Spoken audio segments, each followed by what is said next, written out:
Yo, this is Conan. You're listening to World of Wrestling podcast with Tax and Rich. Boom. Hello. Oh, wow, I'm tired. I can hear it in my voice. Oh, dear. Because I did a full day, came home, did pancakes. Basically, was like, for like 3 hours because I ate way too many pancakes. Please can we leave this in the beginning of the pod? Yeah, fine, whatever. Hello, everybody. Welcome to the World of Wrestling podcast. My name is Rich, and as always, I'm joined by my good buddy, Tax Williams. Hello, how are you? I'm good, man. I'm a bit tired, working hard, but I love this show we're covering today, so I'm looking forward to talking about it. Fantastic. You've been a busy boy, and hopefully we'll have some secret, exciting information next week. I can't talk about it quite yet before I'm meeting whoever I'm going to be working with tomorrow, so we'll see how it goes, eh? Elated for you. And Thanks, I know man. you don't put your own stuff over.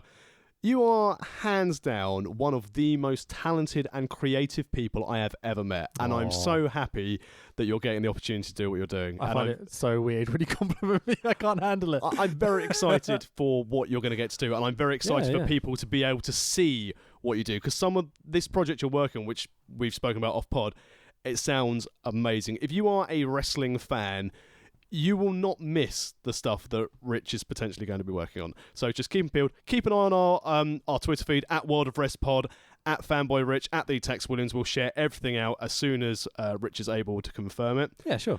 On the other hand, while you've been searching for work to do on this project, today my employer has sent me to a selling without selling course. Now, not my employer in professional wrestling, so this is not selling to of wrestling. This is selling accountancy services, but not selling. But we're still selling, but we're not selling. Like NXT.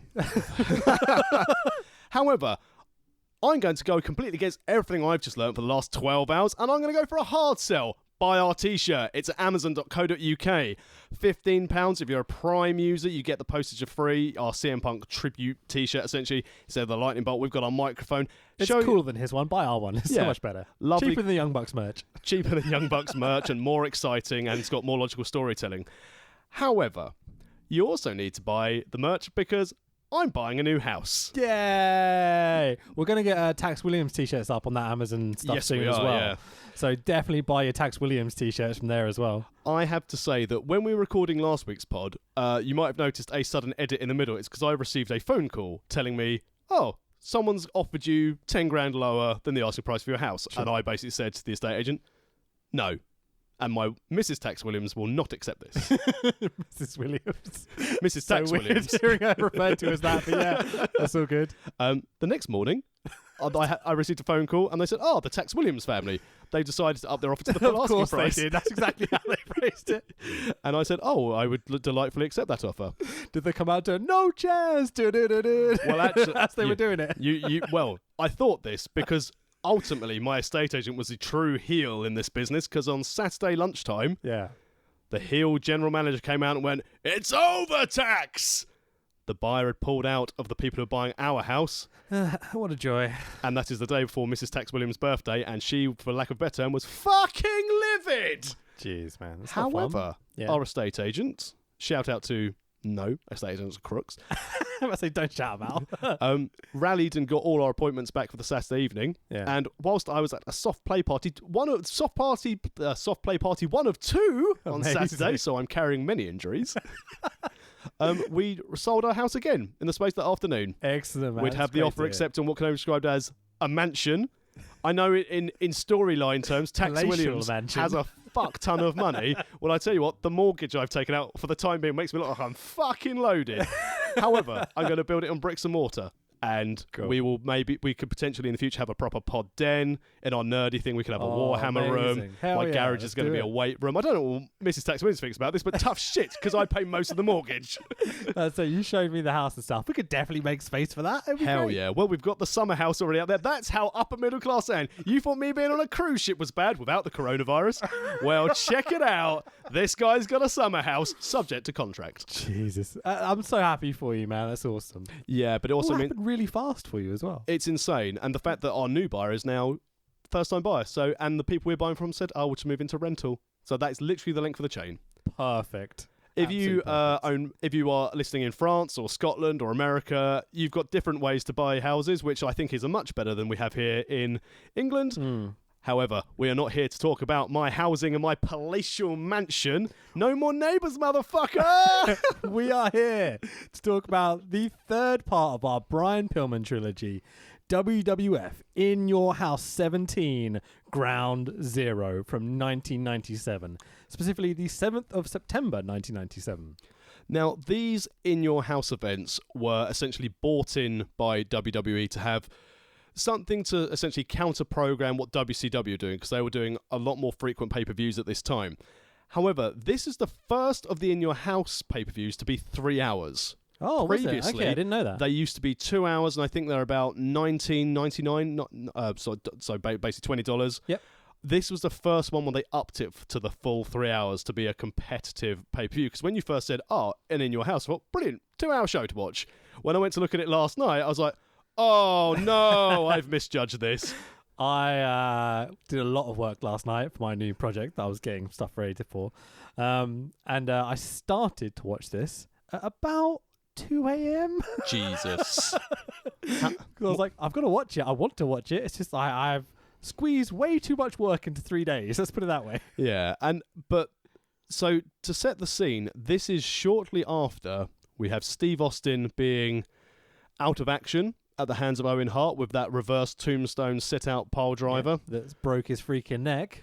And at this time, he is still the Intercontinental Champion following the roll-up of Owen Hart at that match, and also the Tag Team Champions with Dude Love. Absolutely, yeah. Shawn Michaels and The Undertaker have legit beef. Yeah. And we see that in the main event. And also, everyone's favourite main event star, not in the main event, Del Wilkes the Patriot. I'm so happy he's on this card. There's so much to talk about when we get to those later matches. I mean, let's not forget, we must talk about his wrestling past in Japan. Sure, of course. He's famous in Japan. Promo videos where they're just like, here's his face. Don't worry about the mask. You're like, what are you doing? Yeah, everyone loves a luchador with a full real name and people vignettes going, when I was at college with this guy, he's pretty good at sport. So weird, yeah. So we are live on pay-per-view. Louisville Gardens in Louisville, Kentucky, USA. Yuck. What a horrible arena. It's not pretty, is it? It does not look good on video at all. The attendance was just under 5,000. Cage Match has it down as 4,963 people. Our commentators for the majority of the night, I'd say, are Vince, JR, and Lawler, but obviously JR abandons the commentary table halfway through the show, shall we say? Due to due to other projects. What do you think of the commentators? Always our first point. I mean, throughout this show, I remember why in the Attitude Era, I quite enjoyed Jerry Lawler. Yeah. The problem is, Jerry Lawler in 1997 is exactly the same as Jerry Lawler in 2020, except now some of the things he says are certainly not all right. And even back then, the three-man booth I've never liked three-man booth. No, I prefer two. I get lost in the voices. Even with three voices I distinctively know and have distinctive differences so you can tell who they are. But I'm really glad that I was very much paying attention for Vincent McMahon during the Scott Putski Brian Christopher match. Yeah. With a drop kick, and he went, what a maneuver. Just for a standing drop kick. It was excellent. But when you're talking about how they're competing with WCW and everything, you can feel it in the commentary team because they're obviously starting to take that turn. I need to sneeze. Hold on. This is outstanding audio. Maybe I don't sneeze. Oh, that's annoying. I'll probably sneeze halfway through a sentence here. The problem is because you called out you were going to sneeze. Oh, well, shit happens. So, this is why people listen. They've gone from big gimmicky WWF into slightly more realism WWF. Yes, and you can see that the people are mentioning people by their real names quite often. They're a lot more soap opera-y, starting to be at least. And then people are starting to refer to Vince like he's the boss, not just the commentator or the introduction guy. So hearing that transition on commentary with Vince trying to pretend like he's not the boss, but everyone addresses him as the boss, it's really interesting, this commentary dynamic between the three of them. Yeah, they're really started because, again, this is not the stage where we've had Austin, Stun, McMahon yet. Yeah. This is 1997 into 98 where we're going with Austin McMahon. But the dynamic, again, of one of the commentary points said how well Vince McMahon started getting over he's a bit of a shady character. I mean, we can all agree that Steve Austin's a fantastic athlete, but he's a son of a bitch for doing that. He's a violent dude on this pay-per-view. Yeah. And he's over as fuck. I tell you what, the other thing to point out, though, so obviously I slightly alluded to the Louisville Gardens. Yeah. Like red plastic seats, far too many walkways for a wrestling ring, because it looks like with a hard cam, it looks like it's off center, or it's like they've put the ring off center. Yeah. But the fans are hot for so many things on this show. The reaction Brian Christopher gets is huge. Well, he's a kind of local guy. Yeah, to that area, obviously. So yeah. But it's huge there. Austin, when he appears at various points throughout this pay-per-view, considering he can't wrestle, and this is only when he's at IC title level, how hot he is as a commodity to that promotion. We're about a year into Austin getting over. Yeah. And you can feel the pop growing. You know what it's like now when he comes out. And like in 98 when he comes out, like you hear that glass smash, it's like raw eruption. But like here it's just like glass smashes, we wait, here's Austin, big kind of eruption, like it's just but it's still loud. Yeah, but of course, yeah. Here's the thing to think about this time versus modern day WWE. Modern day WWE, if someone has that neck injury, they're off the road. They're not involved in any part of the storyline. The fact he's here, like cutting promos, working people and stuff, not in matches, but he's physically interacting with people. But can you imagine what would have happened if Vince McMahon had gone, sorry Steve, you're injured, you've got to go home for 9 months. This is a serious point in that if Austin had have gone home for 9 months, which he could have turned around and gone, I'm injured, I can't travel, I'm in too much pain. Probably would have doubled his career.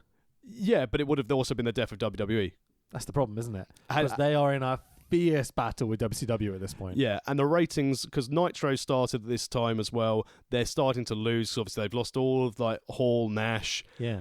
And as you said earlier, you can start seeing now the real elements, the storylines which they're going for is Canada versus America, or essentially evil Bret Hart Canadian with his Hart Foundation friends. Boo, the foreigners. Yay, America. It's a real shame because obviously Sergeant Slaughter's a commissioner at this stage and they don't have any foreign-looking talent, so they have to turn on Bret. It's pretty much. Could we pretend that the Undertaker's from Iraq? No. Quickly, our ring announcer for the night is Howard Finkel. Laces out. Okay. Hello, ladies and gentlemen. I'm the He's amazing. He's so good. With so hair. Think with a little bit of hair. The best. The pay-per-view buy rate, something we're talking about, is a 0.45. Ugh. Which is not good. No, not at all. At all. But again, if you're thinking pay-per-views anyway, it's like WWE time around the start of the Attitude Era in 1997, you're looking about 200,000 buys for a pay-per-view. If you're still thinking that's $20 a pay-per-view, that's not bad. Yeah, it's certainly is a contribution. It's not going to pull in the profits at the end of the year sort of thing with the wages you're going to be paying and having to compete against Ted Turner's billions and such. Yeah, and that's why we're going to put all the pay-per-views on ESPN Plus or Peacock. Great. Cheers, Vince. So, since we last left our courageous hero, Mr. Brian Pillman, he's ended his time with WCW. He was with the Four Horsemen. He started to develop this loose cannon character, and with the whole "I respect you, Booker Man" thing. Yes. With, I respect you, Booker Man, Sullivan. Thank you very much. And that whole storyline. If you don't know it, look it up. Really, really fun. So he starts to develop this loose cannon character. It's kind of off-the-wall, wacky. He's not just working the fans anymore. They're working people backstage. Working the promotions. Yeah, and it seems like Sullivan and Bischoff are in on this the whole time from listening to interviews with them. But until well, this is really interesting. Have you listened to the 83 Weeks where Bischoff's talking about it? Okay, cool. So the storyline we all know as fans, as marks, right, is that Pillman works Bischoff into giving him a legit release from the company so he can go to ECW, get publicity, pimp his phone line thing that he's got going with, like, you know, you call in, you can chat to Brian Pillman and all this sort of shit. And then he's going to come back to WCW like the loose cannon character he is, and he's not meant to be there, etc., etc. That's the story we know, because then he would dump his contract to go to WWF and be like, ha ha, I screwed you out of it. It's all real. Like, so they gave him this contract to try and convince everyone to break his contract, sorry. But Bischoff says that he wanted Pillman to go to the WWF because he had nothing for him and he couldn't justify paying him the wages Pillman wanted. So I like to believe the Pillman story because it's so much It's so better. good. It's such a good, like, why let the truth get in the way of a good story, you know? Especially, and let's try and put some backing to it. I know a lot of people want to try and find reasons to believe things that may not necessarily be true. Yeah. Why WCW, with so mumuch money, would not be able to pay Brian Pillman the extra money he wanted to keep him from going to WWE? Yeah, absolutely. Turn down my phone, sorry. Because, as you said, from a wrestling standpoint, especially in modern time, everyone knows what's a work, everyone knows what's fake. Sure. But the Pillman storyline still has that lovely bit of like urban legend about it of, well, no, Bischoff always forgets things and Bischoff doesn't say things that are correct. Yeah. Bruce Pritchard doesn't ever remember anything. Like Cody recently said on a media call, it's like, I love Bruce Pritchard, but everything he says is lies. Yeah. Wow. Okay. But Funny. That's really good. Like the whole idea, I just want to believe, as you said, it's true that Pillman was like, oh, okay, Eric, I'll go to WCW. While signing for Vince and joining this amazing storyline. And Vince in the background going, I've done it! This is good shit. So, Pillman was the first wrestler to sign a guaranteed downside contract with the WWF, which is huge. Yeah. It's a complete change in their entire business model. Again, changing the industry. Yep. Pillman is revolutionary. Yeah, in character, in development, in having the ability and his willingness to try something else and to see what he can wrangle, basically. I mean, considering where he was with the Four Horsemen, he could have just rode that out, for lack of a better term. Absolutely. Pun intended. Nice, yeah. But he didn't. He always wanted to evolve. It's like people always give Jericho the credit for always evolving, and he does. But Pillman was exactly the same in the 90s, and I guarantee you that's where Jericho was like, oh, he's always changing. Yeah. From show 1 of this trilogy to now, you can see the ability and such, and we'll talk about his life leading up to this point, but it's basically a different human being almost. Different human being, but so creative and so talented. In a positive way. Yeah. You know, it really is. So, well, sometimes. So, he turns up WWF, does this giant press conference, gets into a car accident that is horrifically bad. He is lucky to have survived. Absolutely smashes up half his face, basically tears his ankle apart, you know. It's horrific. And so basically WWF put him on commentary for a year.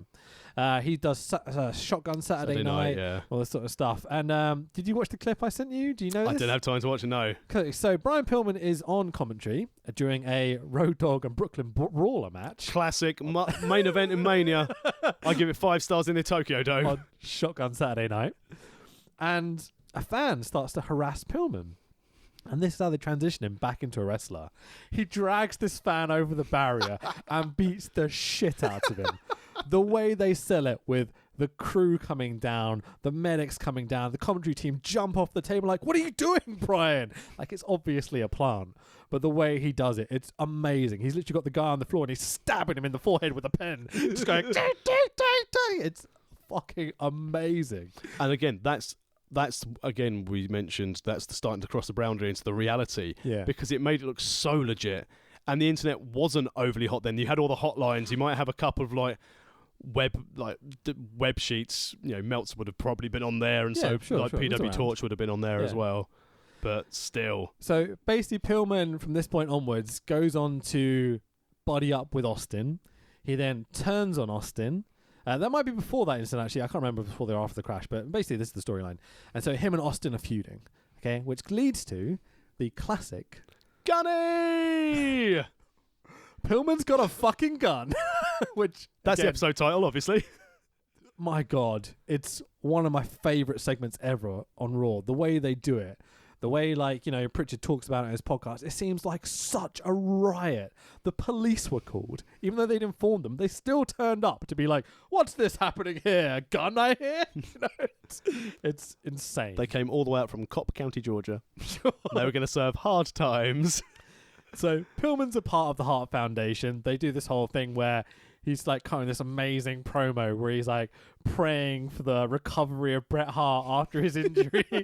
And Austin comes out to confront him. And it's a trap, and the Hart Foundation pop out. And it's just so much fun storyline, which they pay off with the gun angle and everything. So Pillman's moved on at this point, and he started to feud with our man Goldust. Oh, yes. And so, but also, just a little bit of background. So, Pillman's wife is currently pregnant at this point. with Pillman's fourth biological kid, player, their second biological kid, his sixth overall because Melanie had 2 kids already. And he's a genetic jackhammer per Vince McMahon. There we go. So, opening WWF video, instant nostalgia. Yes. I'm like, this is the best. The millions worldwide. All this sort of bullshit. It's just like, oh, yes, please. Strap it to my veins. I'm in. Basically, when everyone encouraged The Rock to go and watch tapes, he was like, to the millions around the world.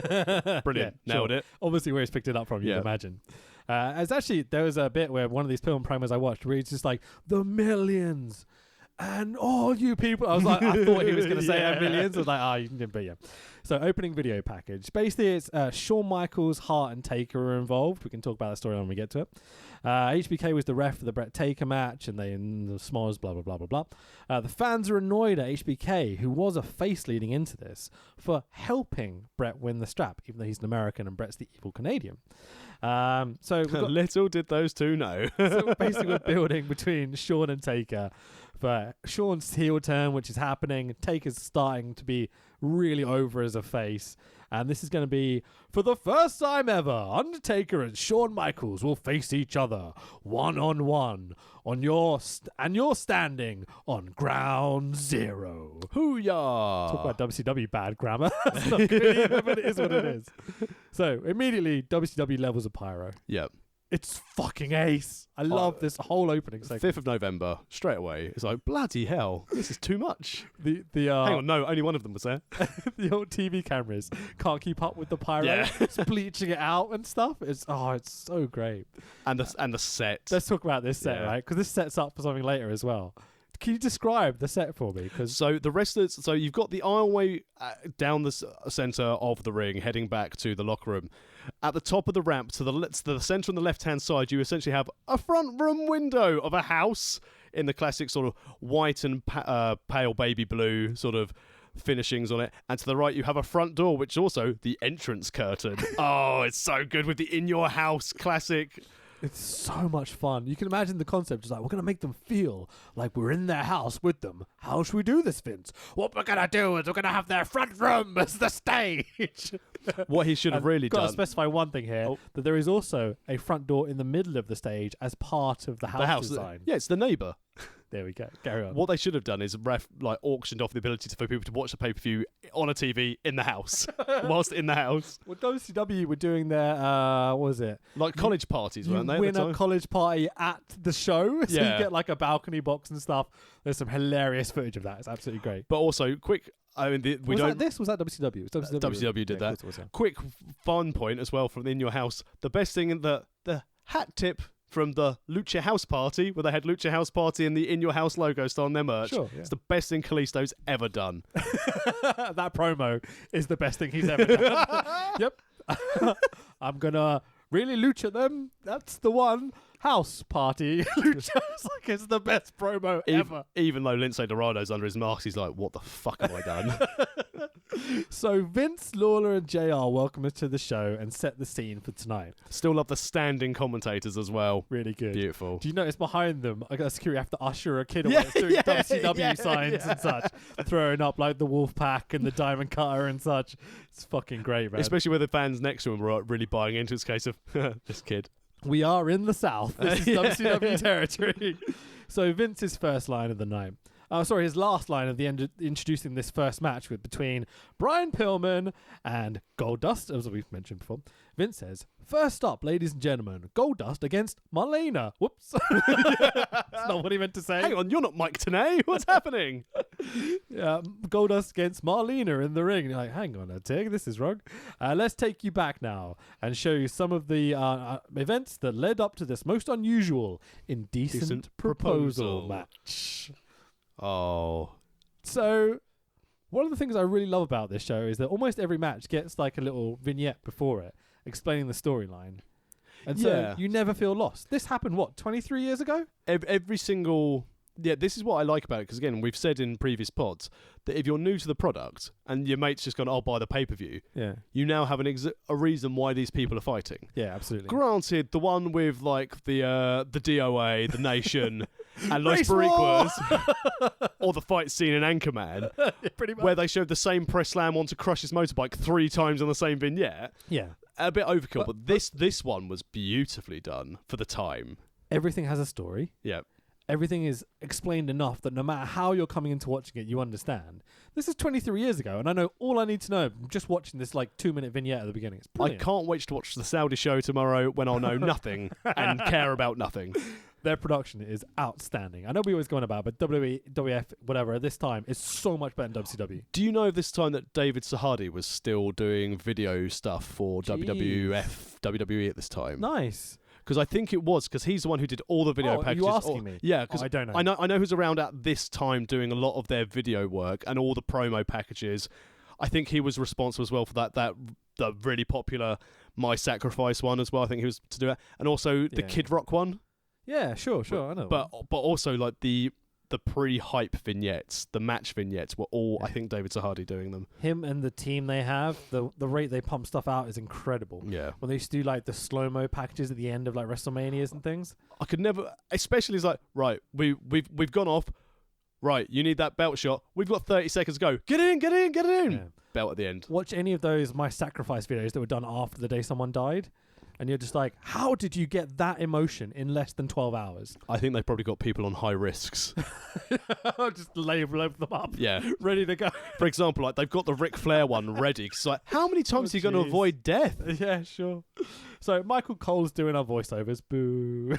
Gotta get that gimmick in. Leave him alone. He's a serious war correspondent. He is shit at this point. He's even worse today. No, that's not very nice. That's not fair. I just don't like him. What can I say? So this show happened 23 years ago. It's brilliant. It's so much fun. So Pillman claims Dakota, Marlena Goldust Kid, is actually Pillman's love child with Marlena, coming from a real relationship they actually had prior to this. So working from reality again, making the changes. This is not Earthquake and Typhoon in the Beverleys anymore. This is real stuff going on. And obviously having vignettes of Goldust without face paint on, being, as you said, Dustin, not Goldust. They keep referring to him as Dustin. I'm just like, I don't know how I feel about this. I loved his flamboyant, we're not sure what he is or how he is. Androgynous was how Vince would refer to him as. And then you got him sitting there with his hot wife talking about their kid, out of paint in just cowboy gear. And they've kind of lost the character a little bit. Yeah, at this stage, you're like, especially for a character like Goldust, you're thinking, why? Yeah. Because now, why am I going to buy into this guy in face paint and doing all this risque stuff when he's just Aladdin gold paint? It's like they're experimenting with how else they can tell the story. How does this work? Does this work? Does this level of reality work? Or are we going to keep this character going? And you can tell they didn't like this so much because he goes back to being Goldust quick. Yeah, and his face paint wasn't on point at this stage. No. He's got a lot better at face paint 23 years later. Sure. Terry Reynolds in the bikini? MILF? How? Yes. Absolutely. Well, we know how I feel about Terry Reynolds if you've watched the Super Quiz Cups. Sure. So this promo, that's why I said it. This promo ends with Pillman in a gold dress in the middle of the ring going, if you give me one more match, I'll leave the WWF forever. Translation, I'm staying and you're losing. What this doesn't explain, as we later go on, Sam, this match is for the, shall we put it as the services of Melina? Yeah. So, I mean, I wish they've got that over in the promo. That's the one little criticism I have. Yeah, but again, they did a fair enough job of it during commentary. Yeah, I'd say so. So, the Indecent Proposal match, Goldust with Marlena versus the loose cannon, Brian Pillman. We should have also mentioned as well prior to this video that Brian Pillman had lost the match, so he had to wear a dress for a period of time, and that's what the dress was for. Cool. I remember that. Yeah, I wasn't watching it this time. I came in early 98, end of 97. Yeah, this wasn't Perry Saturn who was just wrestling in a dress because he was like, why not? No, this all predates my fandoms. This is amazing for me, seeing how stuff gets set up to what I remember seeing. So, yeah, I just loved so much about this show. It's a lot of nostalgia building for me. So, the Goldust entrance is fucking incredible. They changed the aspect ratio, so it's all anamorphic, the slow frame rate, the sparkly gold pyro and stuff, Melina on his arm with the Clinton cigar, shall we put it? Nicely done. So great, because that's after the Clinton thing. It's a beautiful entrance. Yeah, it's so perfect. And at the time when they had the Goldust character introduced, such a brave thing to do, because a lot of... Were they still in USA in 97? They were, yeah. There was a lot of criticism from their network of having such a character on TV, especially with the bits he was doing with Ahmed Johnson. Sure. Where he was going for his Johnson. Yeah, there's lots of that stuff going on. I don't think Ahmed was happy about that storyline at all. The kiss, definitely. He was definitely not a fan of the kiss. So they pan across the commentary teams, and I'm like, oh, El Matador is on commentary. The master of the flying burrito himself. I'm so glad as well the French commentary team are still the French commentary team as well. I'm just going to turn myself up. Hold on, my mic's on. Give me a sec. There we go. I'm not cutting that out. Bollocks to it. We'll carry Delightful. So Pillman comes out, and immediately huge boos for him. He's hated. He is not liked at all. Essentially, he's going after someone's daughter. Yeah. Oh, hang on, she's mine. It's kind of the opposite of what Ray Dominic, Eddie Guerrero was. No, I'm thinking really modern. So Velveteen and Roderick. Oh the yeah, storyline. Yeah, because he's got Marina's face on his tights. It's so weird. He's the face going after the guy's kids. You're like, hang on a tick. How does this work? Wrestling. My mic's way too loud now. I'm going to take it down a little bit. Oh, this is fun. The pleasures of modern technology. But that's the thing, isn't it? Like, the booing that Pillman has for someone who was starting to get over as a bit of a popular character, because like Austin, he was just tearing through people. He was starting to become a bit of a cool heel. Yeah. It was very clever booking from... Also aligned with the evil Canadian Heart Foundation in Kentucky, so... But very clever trying to switch it by going, okay, he's going to start messing with someone's family and kids. Sure. So he's Pillman is in black on black tights, black cut-off t-shirt with a metal band sort of design on it. Saxon. I can't really see because it's old video, you know, but I tried to make it out. I'm assuming Slayer. It looked like Slayer or Saxon or something. That he takes off a few minutes into the match, so he's just like leg-long tights, black on black. Black completely boots. Different guy to what we saw previously. He's not flying anymore. No, he is firmly on base, but again, that will be because of the accident. Absolutely, man. But the fact after that accident that he can still, one, look in that great shape, and two, move around the ring like he does. Yeah. He adapted his style fantastically. You can tell he's not as fluid or capable as he was. I think that's fair to say in the match. I think based on what we've seen for the last 2 episodes we've watched of him, he's certainly not as pacey. Yeah. But then he's making up for it more in facials, in character, and considering what he'd been through, he had no business being anywhere near the level he was in the ring. Absolutely. I enjoyed the pace of the match. I really loved the match. It's silly slapstick kind of at times. Very, very serious at times. Pillman's working of the crowd is perfect. Builds so everything. Good. Screaming at people, working them, flopping around when he needs to. You know, he's absolutely great. It's just he's not springboarding up to the top rope anymore, and you can understand why. He almost lost his fucking ankle. I don't think it's needed for that sort of character. He's a supposed to be heel. Yeah, absolutely. Yeah. So Goldust jumps Pillman, and off we go. Goldust drops Pillman, crotch first on the top rope, and I'm like, no DQ. God damn it, Hebner. So, damn it, Hebner! Austin's suit. Oh. So Pillman goes to the outside and goes to suplex Goldust on the ramp. And he turns him around. I'm like, I've seen someone do this before. Goldust reverses the suplex. I'm like, so that's where Austin got that spot from. It's like Austin used that spot in every single match ever. I'm assuming in tribute to Brian Pillman. I think so. I didn't know. Like, it's so cool seeing that happen on the ramp. I love that spot. When I saw it, I thought, Austin? Yeah, absolutely. It's just the best. Or he stole it from Austin. Either way, like it's a really lovely thing, like to see this correlation between these two guys, you know? Goldust crotches Pillman on the ring post. Ref, no disqualification. Damn it, Hebner! Thank you. Hebner, in 2 months' time, you're about to fuck over Brett. You could at least like cause this DQ, you prick. So I would have done what he did anyway. So it's all about the money. Can't hold it against him. So Pillman has some of the best chops ever. Even like with all the stuff that's happened to him, his chops are incredible in this match. One of the best. Yep. I don't think it's not just because we're covering this trilogy, and I run out of superlatives considering what the man had been through personally to be able to go at this level and still have this level of character. Yeah. Yes, a lot of it is an extension of him now at this time in 1997. But he easily, watching back this trilogy, should be considered, and in my opinion, is considered top 10 Yeah. in-ring workers of all time. Imagine the awesome damage he could have done in the Attitude Era for the WWF. Yeah. He would have been main event. Him and Austin regular. would have main eventing a WrestleMania based on how they are. Imagine him, Rock, Austin, Taker, Shawn. Oh my God, what a main event scene you would have, you know? Pillman Taker would have been amazing. Jesus Christ, if they could hold on to people like Brett and Owen and stuff as well, like, fuck me, this could have been amazing. If they just had that little bit more money and that little bit more negotiating skill to not fuck everyone over. You know what I mean? Just even thinking now, having Owen Pillman at a top tier level in WWE, if both of those stayed around. Yeah, could have been so good. So there's a spot here where I absolutely adored. So Pillman's going for a camel clutch on Goldust. Goldust manages to stand up and to do an electric chair. And like, take note of this spot because it's quite a rare spot to see, and it's not the last time we'll see it on the show. So slow build, claps, clap, clap from the fans. They're massively into it. Not inspired by the face as well. The thing we hate. Let's stop. Clapping. Yeah, they just do it by themselves. Like, it's great. The hard cam is literally shaking with the noise of the crowd. It's so cool to see, man. They get this crowd riled up.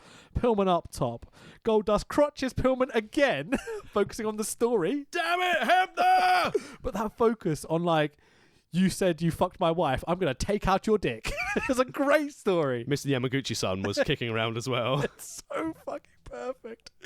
Pillman threw it into the guardrail from the top rope. And I'm like, ref, disqualification, please. God damn it, Hebner. Oh, my word. And he took it. He took it. Just recoiled off that guardrail. He was in a car crash where he almost lost his life, like, months ago. He's off the top rope, smashing into the guardrail face first. It's really good that New Japan bought those guardrails as well and still use them at shows today. They need some better guardrails. They need to get rid of that fucking step on the side of the ring as well. So Marlena up on the apron now. Slaps Pillman. What the fuck, Hebner? Like, come on, damn it. Goldust sets up for the curtain call, his execution thing, the reverse DDT thing he does. But Pillman accidentally takes out Earl Hebner. God damn it, Earl. Damn it, Hebner. Ref bumping the opening match. Come on. Who's booking this shit? So Marlena up on the hardest part of the ring, swings her handbag at Pillman. Pillman grabs the handbag, thief, smashes it over Goldust. God damn it, Hebner, why are you not paying attention? For the 1, 2, 3, and our winner of the Indecent Proposal match, winning his first match on this trilogy. Yeah. I think he lost the first one, didn't he? And no, Marlena's owner. So weird. Brian Pillman wins the match. So Pillman immediately abducts Marlena post-match. Well, no. It's not an abduction. He won her. It's done like an abduction. She's struggling to get away, running to her husband and such. She signed the contract. Did she? Well, she better have done. If not... Didn't her owner sign the contract? Her owner. I think that's what they're implying. Hang on, hashtag give divas a chance. Like, me too, you know what I mean? Like... That's what I said with Melina. Oh, fucking hell. So this match was for Melina, apparently. He gets him gets her for 30 days. So, yeah, prostitution, basically. Everyone loves a bargain. This is fine. I guess. I like the fact that they still carried on the story of Goldust chasing out through the curtain, through Gorilla, and then chasing the car, which miraculously sped away, even though he's legitimately won her services for 30 days. Legit. I know it's kayfabe, but the whole thing is so stupid. The match was great. There's even the bit where Lawler takes the handbag, gets it from ringside, and whips out a brick from the handbag. And you're like, oh, okay, cool, nice. I did that at an SCPW show when I gave Two-Tone my briefcase when I was a briefcase wanker. He swung it at Meathead, knocked him out, got the win, opened the briefcase, revealed a brick, foam brick. Amazing. Pillman for the win, man. Love it. Or Goldust Marlena for the win, whatever. So, as you say, so Lawler continues to sell this stuff on commentary. He says, can you imagine what's going on the front seat of that car? Pillman's quite the magician. I've seen him turn his car into a motel before. And you're like, you're a fucking creep, Lawler. Jesus Christ. And also, come on, road safety laws. If he's doing anything in the front of the car, he needs to have a registered taxi driver. Yeah. So we've got this edgy soap opera style storytelling. It's brilliant. It's so much fun. Really, really, really fun. There's almost 3 or 4 things in the match which are kind of like, oh, that was good. But the rest is a lot of just strikes and kicking Pillman in the bollocks, you know? But that's the aggressive nature needed for the story. Exactly. They're doing exactly what's needed for this. You know, like, again, the storytelling, it's almost like because they haven't got 15 hours of wrestling to book that week that they can work out how a story's actually being told. Yeah. It's so good. You can see them fighting against WCW. Like, what have we got to do to beat these guys? Hat tip to Goldust as well. Because if you look at this feud with Pillman, the stuff he did with Ahmed Johnson, the stuff he did with Piper. Brilliant. The stories that Goldust have been involved in were the best soap opera stories that actually got people involved. It's the modern day Rusev Lana Lashley jazz. Yep, you lead on to the Mark Mero stuff with Sable and Luna. And like the Jacqueline stuff and all that sort of thing. Like, oh yeah, it's just so much fun, man. Goldust Trilogy! Maybe we could do that down the line. Finish it, including when he's in TNA. Because did you know that Relic is killer spelled backwards? Him and his bin bag. Wait, no, Marlena's in the car with Pillman. Nice. So we'll go over some Pillman stuff right at the end of the pod, kind of have a round up. But let's move on to our next match. Okay. Did you like the match? Yeah, you loved it. I loved the match. Cool. As I said, it's Pillman in it. It's got everything that I need. Okay. But then, oh my word, onto a forgotten wrestler on the next match. So we've got Scott Putski, son of Ivan Putski, the Polish Power, Ivan Putski. Polish Hammer? Polish Hammer. There you go, Ivan Putski. Versus Jerry's kid. Too Sexy Brian Christopher, as he's called at this point. More modern fans may know him as Grandmaster Sexy or Brian Christopher or whatever. I think you find it's Grandmaster Sexay. Sexay, there we go. Scott Putski. Jesus, what a fake tan. Yeah, he is dark. When he debuted... Orange. Like, more orange than Hogan orange, you know? Think of Ultimate Warrior's physique. Scott Putski. He is ripped, but like 5 foot tall. He is... And cruiserweight. Yeah. Ridiculous. Yeah, he's definitely below 215. In 205, it's fine. No, it was 215 at this time. Okay, yeah, fair enough. Fuck you. But no, it's amazing that back then in a world where wrestlers are supposed to exaggerate their weight, me walking around at 225 pounds, he's walking around at 215. Fuck off. You should go with 222 so the commentator can go, the announcer can go, weighing in at 222 pounds. It's a good gimmick. I've got beef with the announcer now, so it's probably not going to happen. So we get a quick video package of the Spike Pile Driver delivered by the Lawler Boys, as I'm going to refer to them as. Well, no. It's not Jerry's kid. He's just a big fan of Brian Christopher. They've got similar physiques as Lawler over on commentary. It's a weird concept. Lawler sitting on commentary going, no, that's not my kid. Doesn't even look like me. Like, I'm going to disown him, basically. And everyone's like, JR going, did you discuss this over family dinner? He's not my kid. And Vince McMahon going, he is your kid. No? It is some fun stuff. But, like, I felt sorry for Brian Christopher almost here. It's like, there's an element of reality to it. Yeah. You know? But it's also, I enjoy the king basic oblivious of, no. But it is. Nope. At least some really fun stuff and comedy. Gives them stuff to talk about. Yeah. You know? Brian Christopher is an amazingly disgusting heel. He's like licking his bicep and I think he does. Think early David Starr when he started making the UK Indies. How I think dirty David Starr is pleasant compared to Grandmaster Sexy at this point. He's horrible. Grandmaster Sexy, though, she said like licking and making out of his bicep. It's disgusting. I got hard. It's genuinely rancid at times, his character. Like, it's horrible. But it worked. Yeah, it's in a brilliant way. Yeah. You can see why they focused on him as one of their cruiserweight guys the next, 5-6 years to come. Like him and Tucker at 14 and stuff, you know? Do you remember the time where he came back for a random battle royal and won a number 1 contendership for the WWF title? No, not at all. Yeah. And then I think he was suspended the next week, so it never followed through. Sounds unfortunate of the time. So Brian Christopher goes for the Polish Hammer on Putski, for fuck's sake. Like, don't do that. But anyway. He's gone to the tape library. I'm skipping through a lot of this match because it's pretty much a nothing match. Well, until the legit injury. Yeah, sure. So Putski, we'll see. So Putski does the Frankensteiner just like Scott did on our first episode by dumping himself onto his own head. It's fucking great. Brian Christopher does a house show dive onto Putski on the outside. Putski immediately grabs his knee, which they show on the replay a few times. Brian Christopher goes to pick up Putski, but Putski sandbags. He's like, nope, I'm laying here. Please leave me the fuck alone for a few minutes. Seems like a legit injury. The ref and Brian Christopher chat in the ring, work it out. Ref counts to 9. Yeah, then rolls to out. the outside, goes to chat to Putski because he's not like, I'm not going to screw you over if you think you can get back in there, you know, which you probably should have just counted to 10. Let's face it. Yeah. Calls for the bell. Your winner by injury. Yeah, too sexy. It's what the thing said. Your winner by injury. Yeah, weird one. It's as you said, should have just counted to the 10. So Lawler goes to Phil after the match and grabs a mic, and Vince is obviously like, go do something. So Lawler grabs the mic, goes and Phil's and talks at Putski and stuff. And it says this line on commentary. I wrote it down here. His knee is up where his thigh should be. And if you look at the replay, you can see his knee pops. It goes whoop and slides up his leg, and you're like, disgusting. Then they showed the close-up with his knee pad off as well. Horrible. But that's it was Poor unfortunate bastard. because this was the time they're going to get in people like Tucker and the rest of the cruisers to do with the light heavyweight division. Yeah. This is probably why it's 215 because it was light heavyweight rather than cruiser at 205. Sure, good stuff. Got those numbers coming in.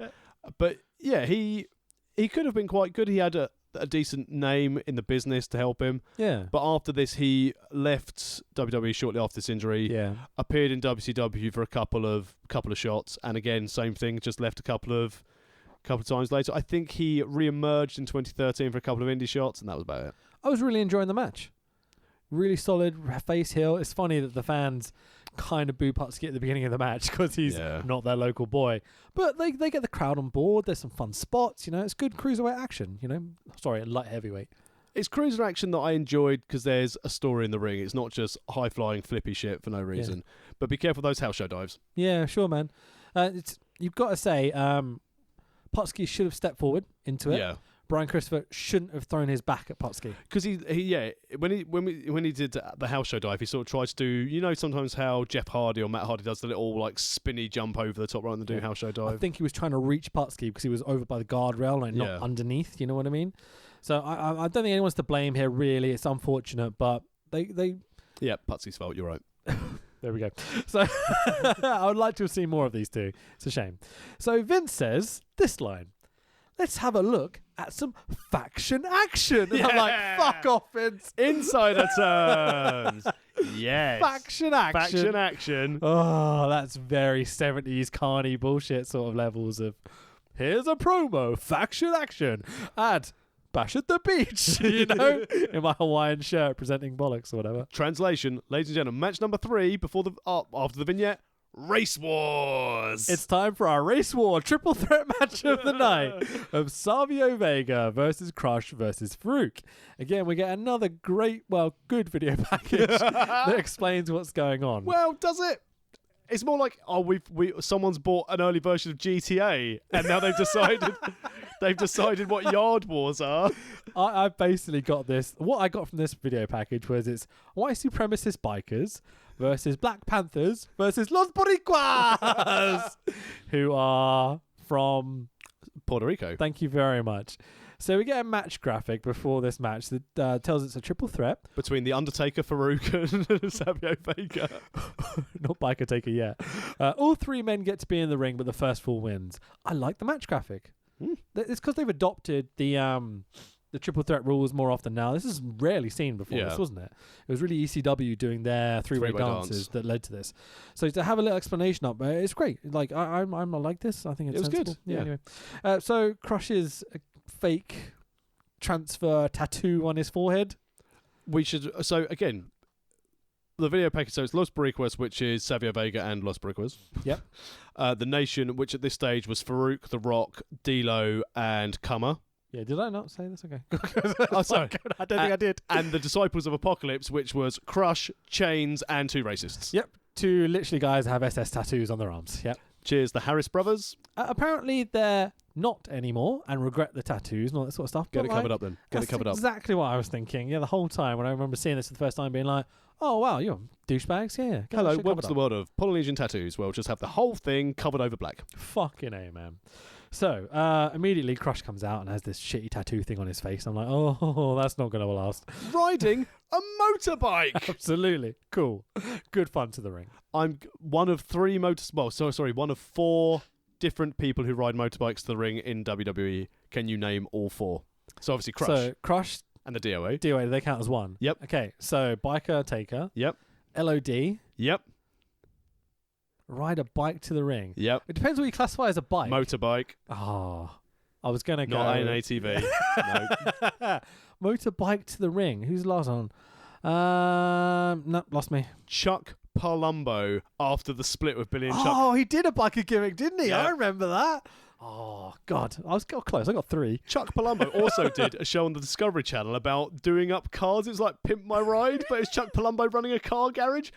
Best 6 episodes I ever watched. × 3 series. Amazing. Chuck awesome. Palumbo had to go and take independent dates to keep his garage alive. And that was part of the thing on the TV show. That's not good. So, because we're in the South here, basically the white supremacists are the baby faces. I mean, I don't want to say it, but this is the story they're telling. So he's constantly being ganged up on by Farouk and Savio Vega. Savio Vega, what can only be described as wearing a lovely little bit of chino and gym vest top. It's delightful, isn't it? I love the Los Boricuas gimmick. Like the dude with the hairy back. Oh, Albert. Not that one, but yeah. So Crush kind of walks through, on the base of the match is fucking dog shit. Oh, it's awful. It's terrible. So there's this moment where I think it's Farouk's going for a pinfall on Savio. And Crush kind of walks through the pinfall, missing the breaking it up because Savio's already kicked. I kind of just stands next to them or over them. Farouk gets up and is like, the fuck are you doing? And just punches him in the bollocks as hard as he can. I have never laughed so much in my life. Oh, it's so funny knowing how much of a brutal bastard Farouk can be from seeing the Doom match we watched on show 1 of this trilogy to seeing the guy stand up and go, what the fuck are you doing? Bang! And it's bollocks. Basically, it took 3 years to return, and that's when he was in Chronic. So Crush's face tattoo's rubbing off. He's obviously not committed to the cause as we thought he was. You know what I hate on motorcyclists? Henna tattoos. I got a big audible for fuck's sake out of this bit. Crush and Farouk repeat the stand up from the camel clutch position into the electric chair spot we saw 1 match ago. Fucking hell, boys. Like, watch the monitor or pay attention at least to the match before yours, you know? Like, that's a rare spot. Don't do it twice in 2 matches. Yeah, that's... Vince on commentary is like, oh, this feels familiar. Like, Jesus. At least Vince is burying it. Oh, I've literally written, end this. Please, this match is the worst. This has been one of the worst matches of this trilogy. It's like they forgot the finish. I think they did forget the finish. And they went an extra 5 minutes of just like, do a clothesline, break up a pinfall. Do a clothesline, break up a pinfall. You're like, what are you doing? Crush is literally just walking around the rings at time, doing his hair, looking pissed off.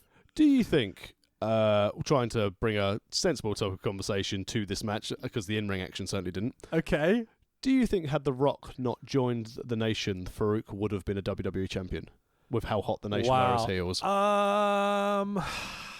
Really interesting, potentially. I think at this point he's starting to feel a bit mid-cardery. Okay. He hasn't quite got the promo. I think that's because he's now being overshadowed by The Rock on promo. But you compare it to how Shawn and Austin and Pillman are doing their promos. Farouk's nowhere near that level. They missed a shot with him when he came in. I think Karma's a better promo than Farouk. He's always been a better promo than anyone. Yeah, he's a good promo. But even when he's doing evil stuff, yeah, he looks quality. Menacing. D'Lo is a hell of a promo. When he stopped shaking his head. Yeah, sure. That's part of the promo. And the thing we forgot to mention, they got over on commentary, is that Savio and Crush were originally in the Nation. Oh, they were. They mentioned it at one point. They had this bit where Vince suggests that Crush may rejoin the Nation at some point. I don't know if you saw it in commentary, but he did say that. But then he also says, Vince goes, Farouk may join the DOA. Because Farouk loves Triumphs and Titans and Harleys. Might be a problem with that one, you know? I enjoyed as well. So, and here comes Crush riding the Harley. Not riding a Harley, he's riding a Titan. Oh, well noticed. There you go.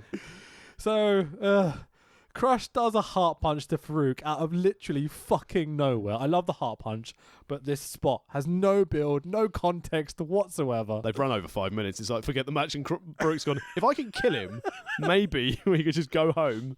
Savio basically runs in, misses a spinning heel kick on Crush for the 1, 2, 3. Fucking hell. Savio pins Crush for the victory. And the thing is as well, Savio Vega's a really good talent. I like Savio Vega. It's these three have no idea how to work a triple threat at this point. This match stinks of, we'll call it out there, boys. Yeah. Oh, we're all pros Absolutely. now. We'll call it out there. 100%. And when calling it out there, they've gone, hang on. How does this work? What's Crush doing here? Who's the heel? And Savio Who's the Vega's face? going, I don't know. What's the white supremacist doing here? Oh, don't worry. It's all right. It's tattoos for him. Isn't he the guy who used to wear neon purple and yellow tights? Vince is the best here. He says this line, none of these men will ever be the same again. Instantly after that, the DOA broke up. Then Rock overtook him in the nation. Savio Vega went back to Puerto Rico. Oh, so much fun. So, the match is shit, but the funny bits are good, you know? I was expecting more from the other faction members. Yeah, sure. I imagined run-ins, mayhem, but considering what happens at the end of the night, Yeah. again, we're not doing the same shit over and over and over again. Unless it's camel clutch and electric chairs. Well, yeah, there is that. I did enjoy, I should have mentioned this at the beginning, the promo. I like the fact they had the nation standing outside the door go, we do our promos where we want. And then shortly after, the next cutscene was Los Peric was walking down the same alleyway, but the nation weren't there. The same one that Marlena and Goldust and Pillman drove out of earlier. And the same one that Ben Stiller arrived in during Anchorman. Spanish news team. So we get a lovely ad here for Austin's first home video. And they hadn't blocked out the number. No, and the didn't they not? No. Oh, okay, interesting. But it's the classic WrestleMania Brett thing with the blood bleeding down his face, in color as well on the network. Couldn't put that on a box these days. No, absolutely not. So the USA boxing team is here for some reason, Yay. but fuck all that shit. Here comes a midget in a bull costume. Hang on, doesn't he wrestle in OWE now? Torito. Yeah, El Torito, who basically dropped a ton of weight for his early 2010 run in WWE.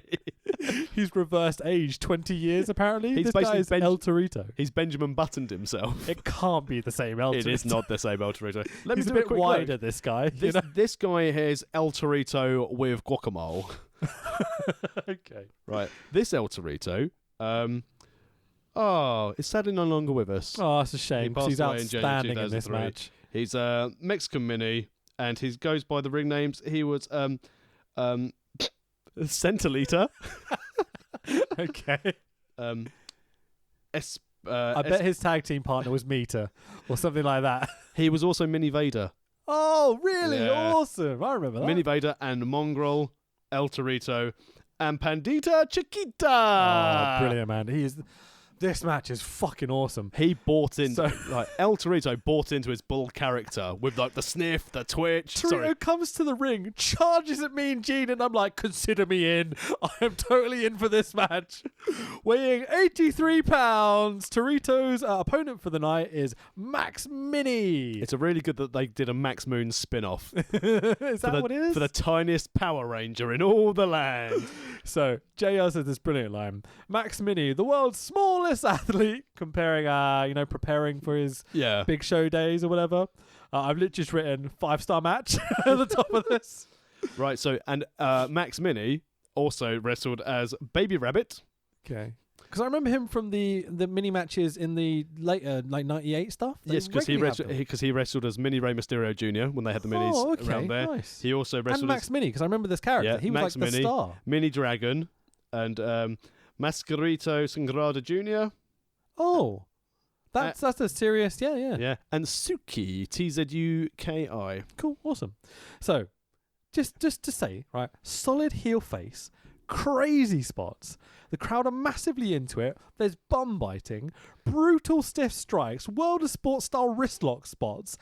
Max Mini starts biting the ref's bum. Cue the Benny Hill music because the ref chases Max Mini around the ring. Who then jumps on Lawler's lap, steals his crown, puts it on his head. Jokes for days. Max Mini on Lawler's lap. You're like, JR going, Careful. is that another one of your kids? Gore, gore, gore. Torito gives Max Mini a powerbomb for the ages in this match. He powerbombed him through the fucking ring. He powerbombed through to next week. Brutal, man.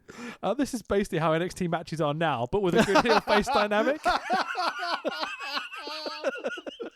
Oh, dear God. Vince to Lawler as the match is going on. What were you thinking when Max Mini was sitting on your lap? I mean, like, come on, Vince. Do you really want the answer to that question?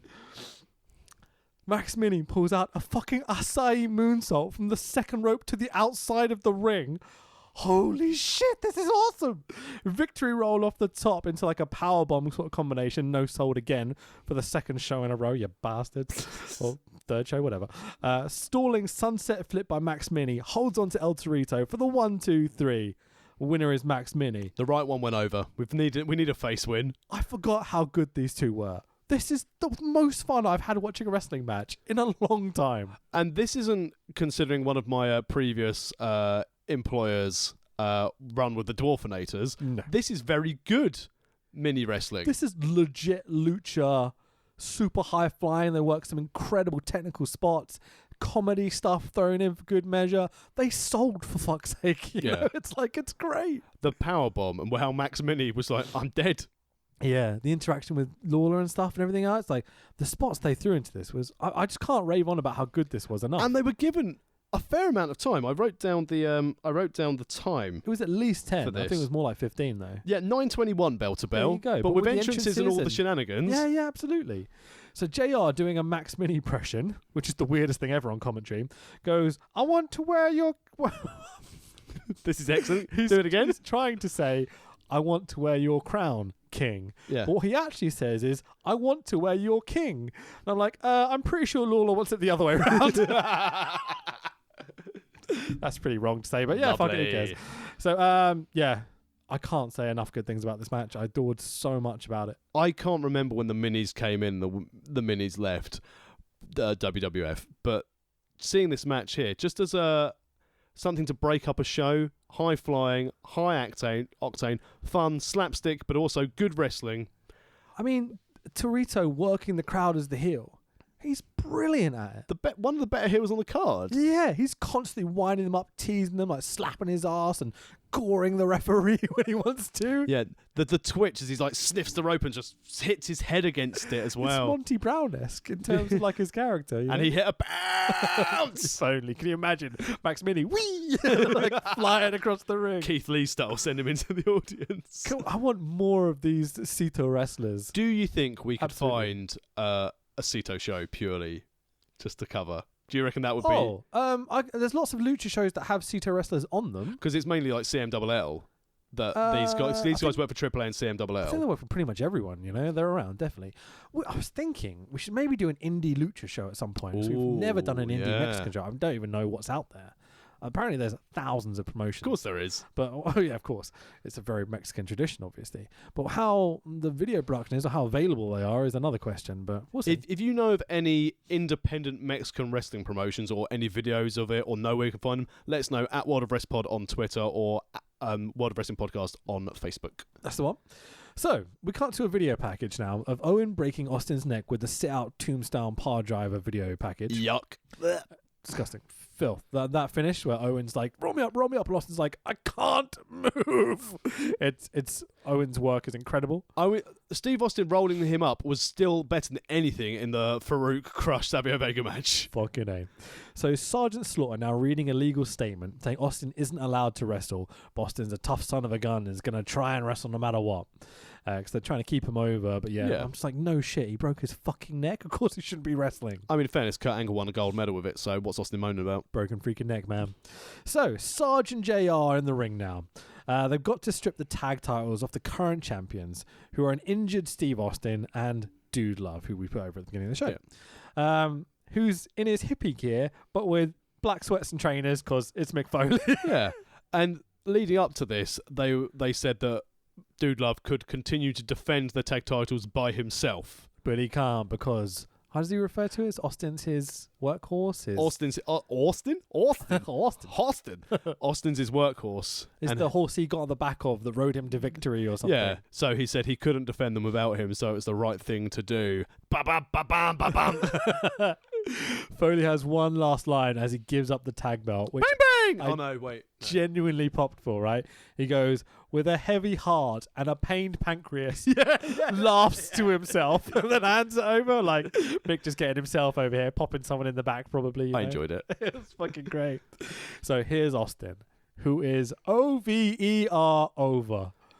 Boom. Wow. It's not 1998 pop yet, but it's loud. It's close. I think it's if this was New York or Chicago or somewhere like that, like even Texas, you know, you could tell the audible difference though between the pops. Even when the Road Warriors come out shortly after this, they get a huge pop, but it's not on the Austin level. No, this guy is becoming super duper ooper star, you know.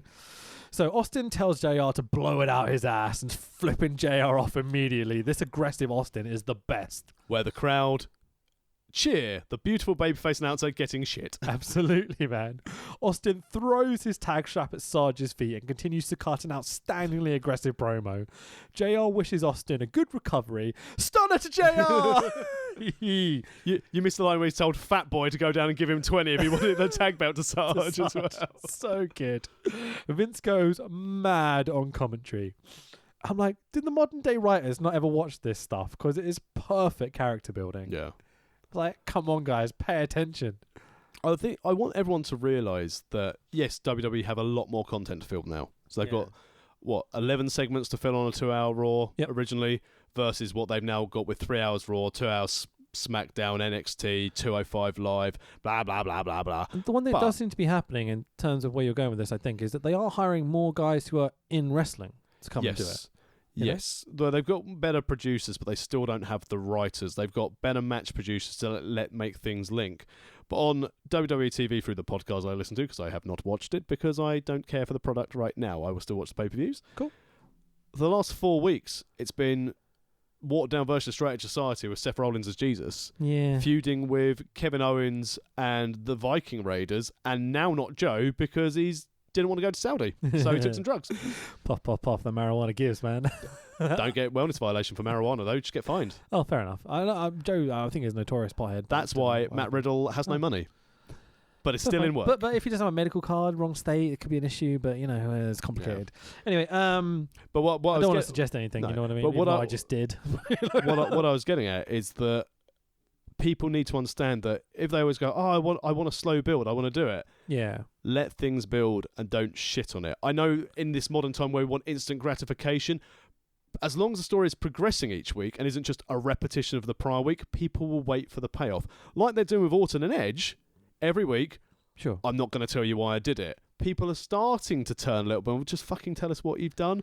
But I agree with what you're saying, but you're kind of blaming the fans a lot. No, here. Oh no, I'm not blaming the fans. The writers are fucking shit. Okay. But when things occur. So can you imagine the slow burn of Austin and Brett in modern day? Like we pointed out, it should be possible. It should work, but they're way too quick to pace that. And even when we did the Undertaker trilogy. Yeah. And we pointed out that it was a vehicle to get Triple H over. Yeah. No one would have bought that today because everyone wants everything now. So just instead of they had like a couple of shows a week and they were still just managing to do it, you know. But if they try and get a storyline for everyone, get it to work. But now they've got 150 wrestlers on the roster. Not everyone can work. I think they need to simplify matters a little bit. You know. Yeah. I think if you'd taken like Dakota Kai and Tegan Nox's storyline, for example, and added in, say, like a Dream as like the love interest between them or something, who was with Tegan that maybe like Dakota Kai's interested in, but like Dream's screwing them both over. Wait, Dream doesn't like girls? But you know, doesn't he? Or who knows? I don't know, whatever, who cares? But you know what I mean? Like you take a character, you make a simple story that everyone can understand and get behind. But they're already doing that on the main roster. I don't see why you can't do that with everyone. There's so many stories to be told. Everything is a repetition of what it once was, just with a different coat of paint to it. Yeah, sure. And what they need to do is go, right, when did Raw get hot? This time, right. Owens, you'll be Austin. AJ, you'll be Brett. Sure. You'll be Sean. And use the storylines that worked. And repeat it all the way through. Bring in a cast of characters, and that's how you do it. But isn't that what they're doing with Seth Rollins now? No, because they didn't go to the Attitude Era. They went to the Straight Edge Society that they've ruined, because they basically went, hang on, is Punk trying to be Jesus? Punk's like, no, I'm just growing my hair and beard out. I am Jesus. Who'd have thought that out of a feud with Aleister Black and Buddy Murphy, we'd lose the Buddy and he'd become main event style, but Ali Black's like, no, got a feud. Ali Black is going to be, I think it's going to be Ali Black and Taker against the Club at Mania. That could be fun. Yeah. And if you notice that Aleister Black hasn't lost since he's been on the main roster. He's never been pinned. Cool. I mean, I don't watch Raw and SmackDown weekly. I pay attention sometimes. However, one little clip I did see on this subject before we move back to our pay-per-view about Buddy Murphy becoming Murphy. Yeah. Not your buddy guy. The Street Profits promo was like, he hit him so hard last week he lost his name. That's good stuff. Yes. So just to finish this segment off, the ring floods with officials, refs, medics, who all look shocked at Austin's action for giving JR this stunner, while the crowd are cheering and chanting. Absolutely love it. The sell job everyone does here, perfection. So good you're freelance, because I fear if this happened in a real employment situation, you'd be like, yeah, kill him. And I'd be like, oh my word, what's happening? So Doc Hendricks, as he's now known. Yeah, King throws to him backstage. Freebird Michael Hayes is backstage with two of my all-time favourites, Owen Hart and British Bulldog. Hall of Famer British Bulldog. Fucking A, man. About absolutely. flipping time. Owen will get there eventually. Yeah. We all know why, but he's not at the moment. He will not be talented. Sure, that's the reason. He's not one of the greatest of all time. Owen Hart promo here. It's so good. They're going over the whole Austin JR segment that just happened, selling the shit out of it, and their anti-American gimmick, getting themselves over at the same time. Owen's comments like, and I've broken bread with JR and these evil Americans are just booing a colour commentator getting beaten up. It's brilliant. At the same time, Davey and Owen are blatantly ribbing Michael Hayes, because every time Hayes goes to talk or ask a question, Davey and Owen just start talking again, like popping themselves. It's fucking so good. They're doing exactly what they need to. They're entertaining. They're funny. There's inside jokes. They're getting over the storyline. It's so perfect. I look forward to doing our year on Owen Hart shows. Fucking A, man. I popped so hard for this. It's brilliant. Like when Davey started talking after Owen did his 3 segments, after Michael Hayes went, how are you? And Davey's like, and I'm gonna. It's so funny. You watch Owen's face. He corpses slightly. His face goes, and then it kind of comes back. Oh, it's so good. So Vince and Lawler do a piece to camera about Austin. Vince looks genuinely fucked off with this whole situation. His selling. We know how good Vince is as a character. Yeah. He's just so good. So, our next match for the vacant WWF World Tag Team titles that we just saw given up earlier. We have a 4-way elimination tag this time. So, check out this lineup. The Godwins of Henry O. Godwin and Phineas I. Godwin. Good old Southern Justice. Who are bloody brilliant as heels. Characters that you hate, they're in Kentucky. They should kind of be over, but they're so good at working as heels. I know people aren't fans, they're not high spot monsters or whatever. They served a purpose, and they were in the midst of their feud with the LOD. This LOD, this tag stuff with these guys, from about 91 through to about 98, I think the tag division is probably my favorite thing about the WWF. Yeah. They had proper teams. Yeah, sure. So you've got the Godwins, who we just introduced, versus the Headbangers, Mosh and Thrasher, who are seriously starting to get these modern 90s goth grunge characters over. They do the pre-match promo where they're talking about being with Marilyn Manson at the VMAs and stuff like this. Versus the Legion of fucking Doom, Road Warrior, Animal and Hawk, who are, the Road Warriors. The Road Warriors. Against the Hart Foundation of Owen Hart and the British Bulldog. I'm like, yep, thank you. This is what I wanted. So Hart... Start with the Headbangers promo. Thank you very much. So Headbangers and Godwins get their over-rehearsed, pre-taped promos. Hang on, wait a second. You didn't know that Mick Foley was going to relinquish the belt. How did you know it's a fatal 4-way? Yeah, exactly. They're good. and they get the characters over, but they're very pre-taped and very over-rehearsed. Yes, very much. Absolutely. I is going to do this to you, Road Warriors. You've got the slop bucket, and now, meh. Yeah, very much so. They even the headbangers say their last line at the same time, like a boy band. I'm like, ooh. That's right. They're My Chemical Romance. It's fine. Owen comes out with the slammies and the leather jacket and the crew cut, and I'm like, I love this Owen so much. 2-time Slammy Award winner. Oh, it's such a funny, childish heel character. He's the best. Vince getting over the one night only pay-per-view, which is coming up soon. In Birmingham, England, in September 20th. Where we know Bulldog puts over Shawn for the European strap. Considering what happens in 2 months from this time. Awkward. Yeah. So Michael Cole, boo, is backstage with the LOD. The LOD do a lot of shouting. And Hawk does his usual, wow. It's great. Well, tell him, Hawk. Tell him. And he goes, tell him, Hawk. And he's like, well. It's the best promo. I love their stuff. Water rush. The Road Warriors pop. It's good, isn't it? It's not quite what it was a year ago or something, but it's still good. They said on commentary quite a bit during this match that the Road Warriors hadn't won the belts in 6 years. Yeah. Because obviously their time out and doing other things. Yeah. But like... mainly drugs. As a younger man, if anyone would be like, greatest tag team of all time, instantly LOD. As an older gentleman, I've grown to appreciate other elements of professional wrestling rather than just people beating the shit out of other people. So it's the Steiners now then, yeah? Yeah, sure. But again, they're right up there. One of the very best of all time. Yeah. Full production for the LOD entrance. The lights go out. They stand up on the turnbuckles, flashing spotlights for each person. It's so cool. Really, really good. They knew how to look after tag teams at this time. Sure. Whereas Vince McMahon then decided during the Attitude Era, I don't like paying for tag teams. Because it's double the price of an individual, you know? Yeah, sure. So again, rules put up on the screen for the match. Really appreciate this. 2 men in the ring. It's an elimination. Can tag anyone at any time. Absolutely. So the LED are over as faces. Hang on, the LED? LOD, sorry. That hasn't been invented yet. The Godwins are heels. The Headbangers are face, and the Heart Foundation are heels. Because they're not American. Sure, I'm not going to call this whole match. Spots. All 4 Godwins and LOD in. LOD signal for the Doomsday.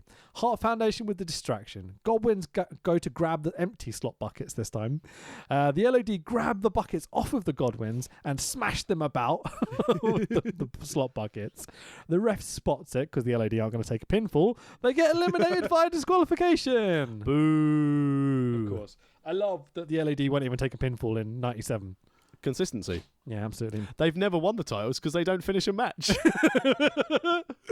So, the Headbangers take advantage of the beaten up Godwins but can't manage to eliminate them. The Godwins start to fight their way back into the match. And they are, when you look at the Godwins, fuck me, they are big, strong, hard boys. Absolutely, man. Big hard boys. Dun, dun, dun, dun, dun. So until a messy sunset flip spot. Hang on, he's a footballer. Messy sunset flip.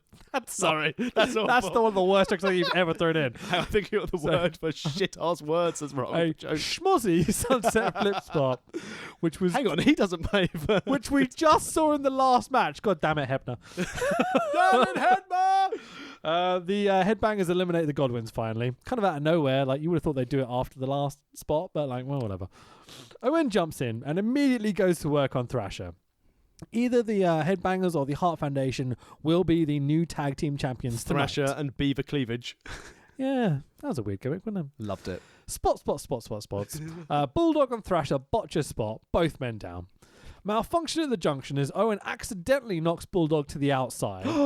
Austin runs down. Stunner to Owen. 1, 2, 3. The winners and new WWF World Tag Team Champions, Mosh and Thrasher, the Headbangers. The surprise winners. Yeah, absolutely. I thought the Heart Foundation had this in the Yeah. bag. The pop for the finish because of Austin.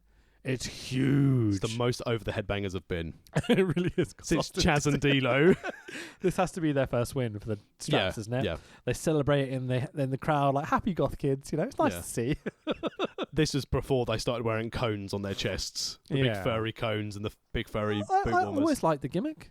I always like the headbangers. Yeah, I think they're good wrestlers. They're a bit spotty, you know. Did you know so obviously Mosh went off to do his Chaz gimmick. Yeah. And then when Thrasher, because they split up because Thrasher got injured. Yeah. And Thrasher was due to come back with Bruce Pritchard as his manager. Interesting. Because Bruce Pritchard was going to start auctioning off wrestlers' gear and stuff online on .com. Okay. And then it was going to be all part of DTK Enterprises, and Thrasher was going to come back as a clown. DTK? Doink the Clown. Oh, yeah. Nice. That would have been great. Would have been good, with Pritchard as an evil, like, puppet master for clowns. I think Thrasher's a good worker. I think Mosh is the better of the two. Yeah, that's why he was allowed to wrestle, and Thrasher was going to be given a clown gimmick. There we go. That would have been great fun. So the cameras follow the headbangers to the concession stand where they throw food at the fans in celebration. Can he do that, Joey? It is good though, you know.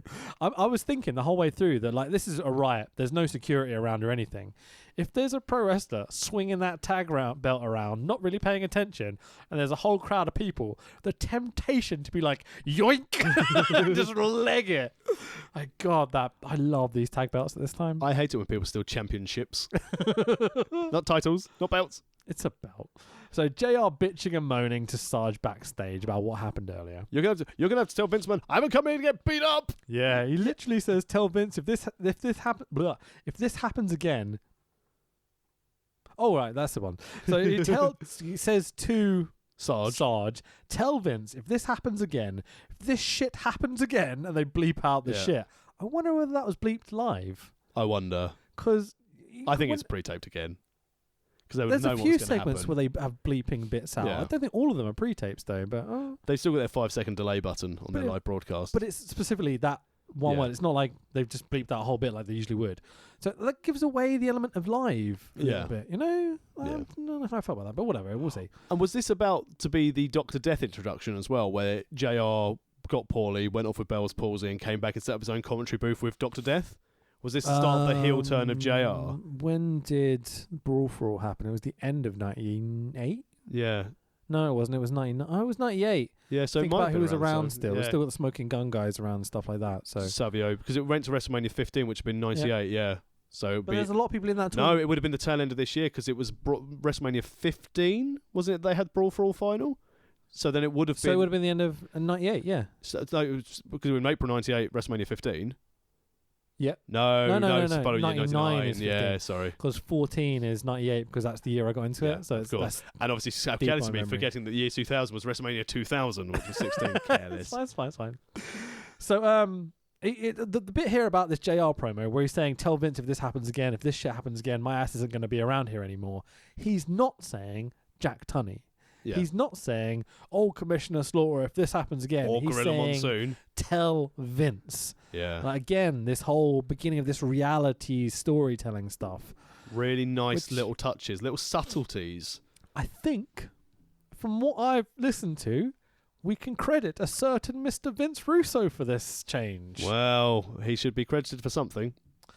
So, part of this new project I have going on, John, whatever you want to call it, is I had to find some images of Mr. Russo himself. The WWE have basically wiped Vince Russo from the internet, as far as I'm aware. Trying to find a high-res photo of Vince Russo in either WCW or WWF, whatever, is almost impossible. They're not happy with him, it seems. I wonder why. Yeah. It's such an interesting I'm also surprised AEW didn't accept his time-limited job offer to go and help them with their quite entertaining product. Can you imagine if they'd gone, that's the solution, get the guy that like ruined 4 different companies or whatever. Yeah, we've got Anthony Ogogo training now at the Nightmare Factory. That's going to be cool. What we really need is Vince Russo. We don't need any of these modern forward-thinking guys like the Bucks, Kenny and Cody to do these things with experienced heads like Malenko and Arn Anderson behind them. What we need is nut shots and baseball bats. Jesus, man. Yeah. I can imagine Penta coming out of a baseball bat and then nut shot in Phoenix when he turns on him. It'll be great, bro! No, but then you need to send them both shield the next week, you know? Finger poke of doom. Off we go. That's how Cody's going to finally get his AEW title match. So I will just say quickly, you mentioned AEW there. Have you watched AEW the last couple of weeks, Dynamite? I have. It's been quite fun, hasn't it? It's starting to turn a corner. It's the end of last year was a little tedious. Well, I think they found what worked, what didn't work. I said it before. Even they went on to this thing. I love Evil Uno. It's excellent as a mouthpiece. Poor Stu Grayson sitting there going, "This is supposed to be my tag team, the Super Smash Bros, who were great. I love the Super Smash Bros."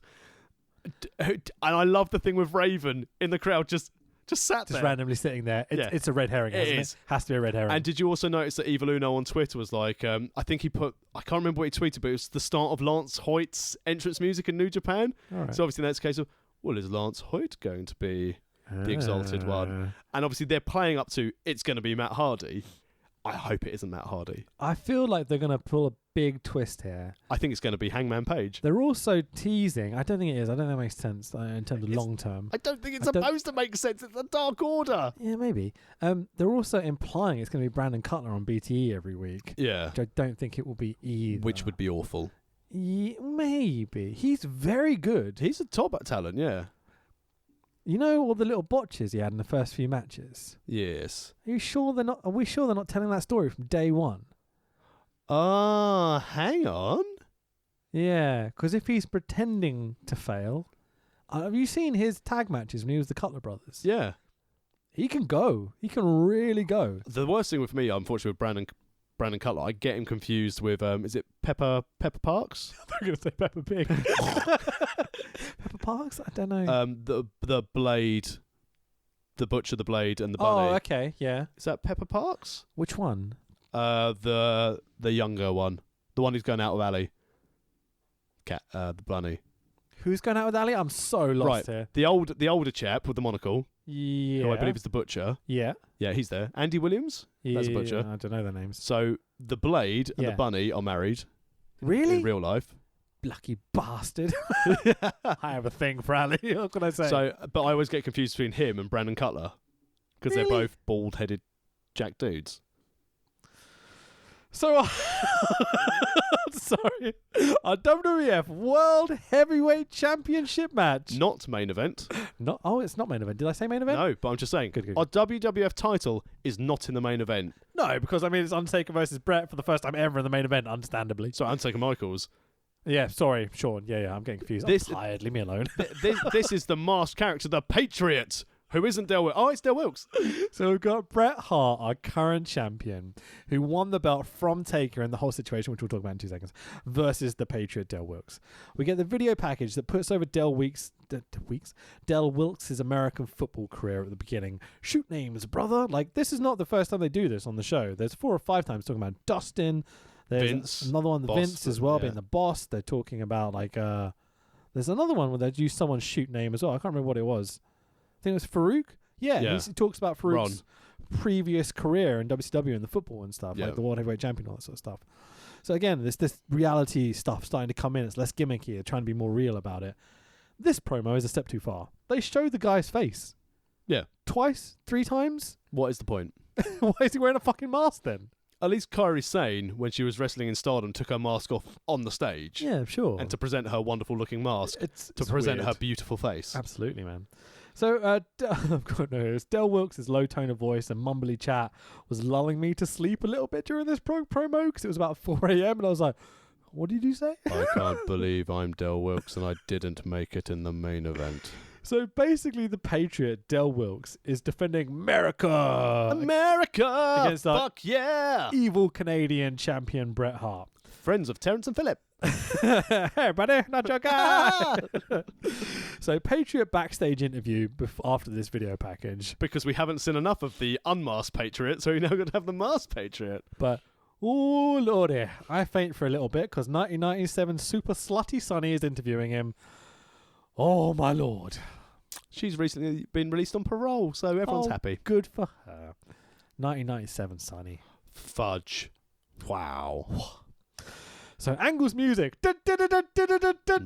Always been the Patriots' music. It's so annoying because all I hear in my head is, you suck. God damn it, Edge. Yeah. God damn it, Hebner. I blame for everything. There's a huge pop for Wilkes. Yeah, he's the American hero against the evil Canadian Wizard. And don't forget, we're in Kentucky, boys. I like the US of A. So I won't do my terrible Kentucky impression like I did on one of the other podcasts. I remember listening back to it and going, probably shouldn't have done that. Accents are fine. Did I mention we haven't decided if we're going to cover Super Showdown yet? We're going to do that next week, yeah? Oh, we should. We do. So we do the Saudi shows, so you don't have to watch them. We'll do Nick's request. Yeah, for sure. We'll do Nick's request the week after. Yes, okay, yes. We need to get onto that. Yes, but yeah, yes. that's fine. We'll do the Saudi show next week. So I'm so excited. I love, as much as it's stupid that he's got the mask, the actual mask itself. Really good mask. Is spectacularly gorgeous. Yeah. It's gold, shiny eagle on the back, USA down there. Because that's the closest he'll get to the eagle belt. Eagle on the front, sorry. Then kind of American colours around the side with the USA down the back. But yes, it is the closest he's ever going to get to that belt. It's the worst description of a mullet ever. Eagle on the front and beautiful design on the back. Luckily, the mullets have dissipated a little bit into 97. God, the last few shows. Someone didn't tell Scott Putsky, though. The mullet's gone. There's still a few around, but it's 97, man. Limp Bizkit are a thing at this point, you know? Less mullets. I did it all for the nookie. Come on. I remember... that was because that was that $3 bill, the first one in 97. Significant Other. No, $3 bill was first. $3 bill was the first record, but which was Break 97. Stuff and Nookie, the song you just sang. Oh, no, it's a Significant Other. Yeah. Wow, I dated myself badly there. Not that I was a because Chocolate Starfish was around 2000, wasn't it? Yeah, I remember buying that album. My dad going, "Lots of swearing on this, isn't it?" If I say fuck 2 more times, there's 46 fucks in this fucked up rhyme. I wonder why I never had sex. We're doing a wrestling podcast and talking about it. Like, did I mention I was talking about our Warhammer room? How did we ever find women to let us impregnate them? So, it's a new world, man. What can I say? I think you find it's a new day. Nowadays. Yes, it is. So, Angry Bear... Oh, God, we've got to move on with this. Angry Bear Claw. Okay. Angry Bear... Shut up, you. Angry Brett promo. Really decent. Really, really good. Stumbles on World Wrestling Federation a few times, but still a good promo, you know. He's going to work for WCW. You would have thought he's been here long enough. He could play World Wrestling Federation champion at least once, properly. But this is the reoccurring thing with Brett. He always says this wrong. It's fine. It's a 5-time champion. That's why they keep giving the belt, so one day you might get it right. The whole match is classic cheesy panto stuff. It's brilliant. Yeah. It's so much fun. The actual match itself is... Go on. There's some great comments from Lawler naming all of the Hart brothers, and then Bruce and Dave and Jim and Bob. And then then Vince goes, and then obviously there's the leader, Stu Hart, and Lawler goes, "Yep." What was it? Chris Jericho calling me a crazy cowboy on WCW Nitro. It's so good. So we're in Kentucky. A guy with a Canadian flag is going to be wrestling a guy in a sparkly USA mask. I'm fine with this. It's how it should be. Absolutely. Turf wars. Back and forth. Wilkes, the face, takes over for what feels like a very long time in the beginning of the match. Brett trying to get this kid over. Yeah. Nice guy, Brett. I mean, that's the thing you can always say about Bret Hart. It's a case of, here's what will make this match good and also make other people money to work with you in the future. Sure. Because like we said earlier, Pillman could have gone against Owen, Michaels, Undertaker, and Del Wilkes could have gone to catering. So, if they had catering in 97. Brett eventually, obviously as you might expect, starts to work on the Patriot's legs and flips off the crowd. Rinse, repeat, rinse, repeat, rinse, repeat. Full Nelson slam by the Patriot while the ref is down because of an elbow thrown by Brett. Because that Patriot, is his finisher. Remember, that's the Uncle Slam. Is that what it's called? The Uncle Slam, and it's the Patriot Missile. His two finishing moves. I remember the Patriot Missile. Yeah, it's the Uncle Slam. Drop kick off the top, wasn't it? Yeah, sure. That was the Uncle Slam, and that's why Hebner. Fucking hell, Hebner! Damn it, Hebner, down again. Second bump of the night, lazy sod. The same spot they did previously, where he's throwing elbows and just throws a hand back. Hebner's like, oh no! Poor bloke getting fired for selling WWE merch out the back of his car. Is that why he got fired? Yep. Ah, poor boy. Him and Dave. Oh, I heard that. Yeah, actually, I remember that. So, but the ref is down after this. What's it called? The Uncle Slam? The Uncle Slam. Terrible name.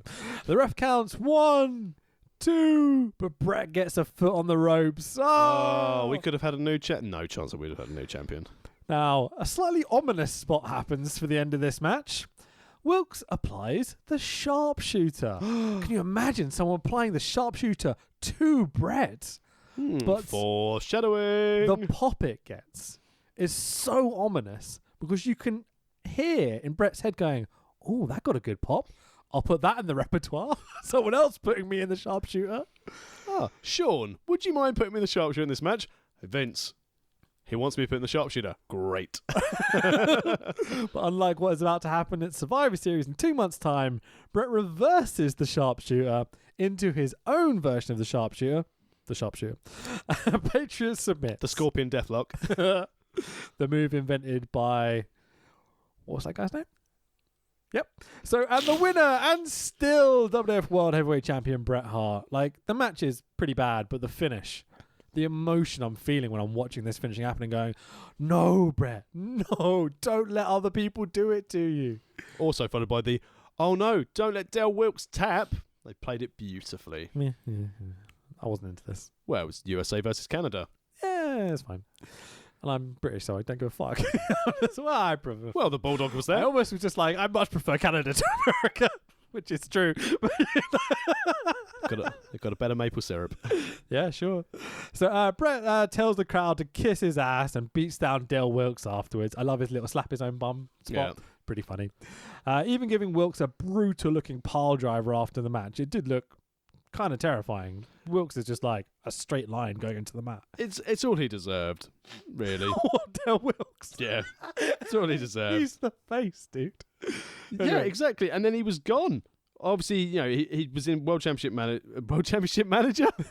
World Championship Manager. He was only back for basically another year after this. He wrestled at 1997, tore his tricep a week earlier when he was replacing the Survivor Series team by Steve Blackman. Then he was released and then never seen again. Because of an injury, I seem to remember? Yeah, well, he's torn tricep and then they released him because he was injured. Because obviously everyone gives Bischoff flack for firing Steve Austin. Yeah. But when you fire Del Wilkes the Patriot with a torn tricep, then it's fine. I will say quickly, Mike Quackenbush always puts over the Patriot. Had him on a few shows and stuff, and is a big advocate of the Patriot. You can see why. He's a decent guy. He's an American hero. Yeah, the match is... it's Brett, and like it's not that great. Although, let's be honest, he's more of an American hero than Lex Luger. Sure. So Brett grabs Old Glory from the ring post and smashes it in front of the Kentucky crowd. Probably a legitimate... iffy thing to do at this time. I mean, later, Jericho didn't learn about the flag in Brazil. Brett chokes Patriot with the American flag. This is what we call symbolism. Very cool. Brett even decked Pat Patterson, a Canadian. You're like, what are you doing? Well, he's not in the Heart Foundation. Sure. The fans chant for Austin as well. You can start to see how over he's getting. Yeah. Really, really cool. Well, especially if Austin's out stunning JR, he's out stunning Owen. Stunning Owen. That's fine. Post-match promo with Brett and Davey Boy. I don't know where Owen got to at this point. He'd been injured. He'd been stunned. Oh, yeah. Of course he was. Nice little sell there. I like that. So Brett calls every top face in the company loser Americans, one by one, naming them all. Hang on, I'm from parts unknown. I'm The Undertaker. And Brett goes, at least in the UK, they respect great wrestlers like us. And I'm like, yeah, we do. Yeah. See you in September. God save us. So it's time for our main event of the evening. For the first time ever, The Undertaker versus the Heartbreak Kid, Shawn Michaels. I was pumped for this match. I was looking forward to this, yeah. Yeah, really. I've never seen this before. I realised that I've seen clips of this match in video package for years to come. Well, that's because it leads up to the Hell in the Cell, doesn't it? And for the retirement ones, after it, and like over that and over and over and over again. Like, we'll get to it. So, Bearer in the ring, teasing something evil that's coming this way in a pre-match promo. That's gotta be! Indeed. Oh, Mankind. We're not sure yet. So, it is Mankind first, isn't it? Yeah. Oh no, maybe I've dated myself again. No, Mankind's already happened. Yeah, yeah, because we're leading into 98. So yeah. Oh wow. So this is what, September? Yeah. So the Kane build was only like 5 months. 6. Yeah. that felt like a year, that build, because it was so good. The back and forth of Taker will not fight his brother. Hey, hang on. Again, I think I've been stupid. No, 97 is 98. That was WrestleMania 14. Trust me. It was, Yeah. Yeah. So Taker is distracted by something else that's going on in his life with Paul Bearer, which they have not unveiled yet. That's gotta be. HBK is a massive dick. That's basically what this boils down to, I think. Still. Well, he was a good guy up until this point. Yes, but behind the scenes, he was still a dick. Sure.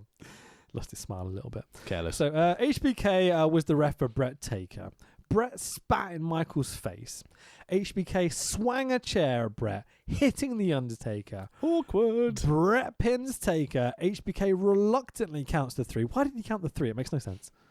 Well, he's the referee. He's got to go for it. He Okay, I like that. Yeah, that's good. He should have disqualified Brett. Undertaker's been attacked. Yeah, sure. Brett beats Taker for the strap, leading into this. So as early DX is starting to form, we've got HBK smash Taker in the head with a chair, busting Taker wide open. Nice blade job.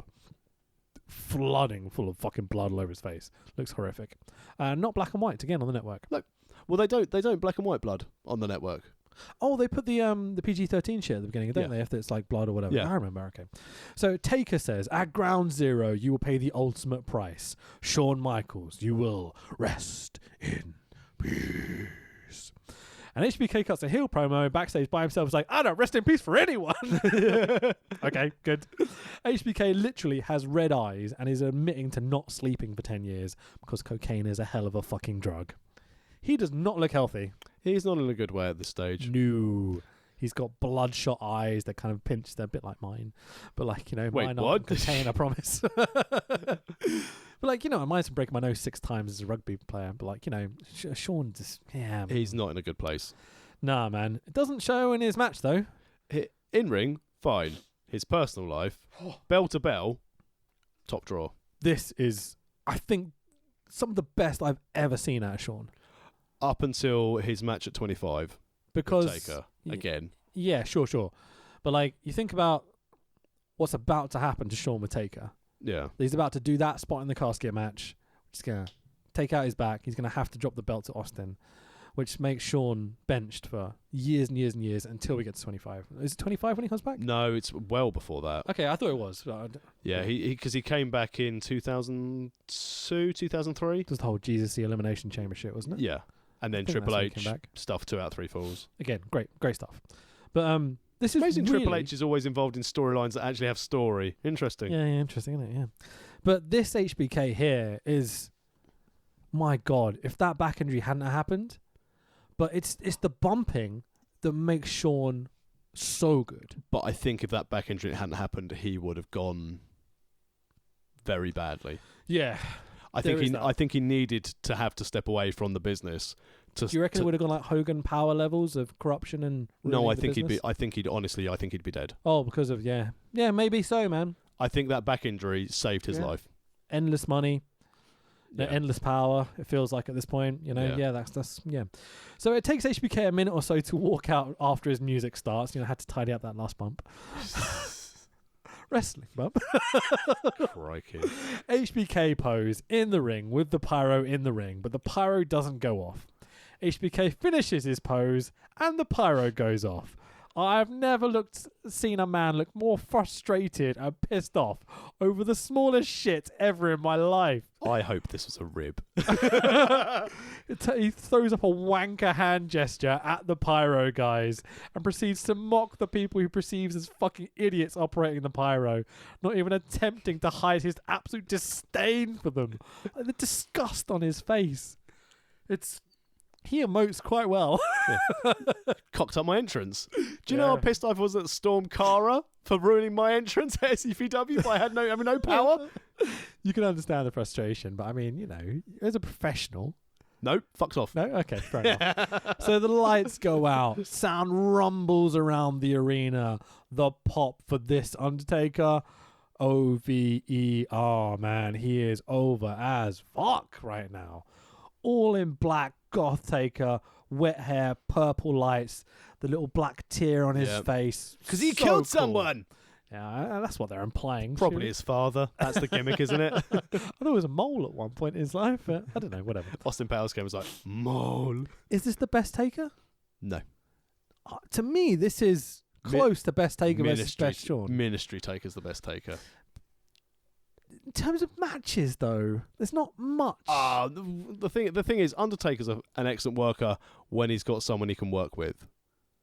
Yeah, and Shawn is maybe the very best he's ever had his matches. Yeah. If you think of, tell me some really, really good Undertaker matches, I will tell you Undertaker Shawn Michaels, Undertaker Shawn Michaels, Undertaker Shawn Michaels, Undertaker Shawn Michaels, Undertaker Mankind. Taker Austin's pretty good too. Yeah. Taker Kane's always disappointing. Yeah. It's a shame, isn't it? The storylines are fucking amazing. But I suppose Taker Angle, sure. Brock, triple threat, no mercy. Those mid-sized guys that can bump work very well for Taker, don't they? Guerreros of the world, and even like I don't know, other people like that. So Taker stands on the steps, and instead of slowly raising his hands, which he would be doing up until this point, I don't think he'd ever done the way he does it in this before. Yeah, it's very we're going to lose the feed. Get on with it. Ooh, I knocked the bottle over twice. Doing Taker impressions. So Taker suddenly throws his hands up into the air. A loud pop goes in the arena, and the sounds and lights all flash on at the same time. So cool. Shawn's reaction to it is like, holy shit, and runs in the direction. Mainly to the Pyros guys going, why couldn't you cock up his entrance, not mine?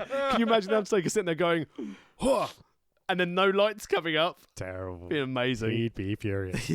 So Taker, in his absolute frustration with this situation, the story with Shawn, immediately texts the ref. Where are you, Hebner? God damn it.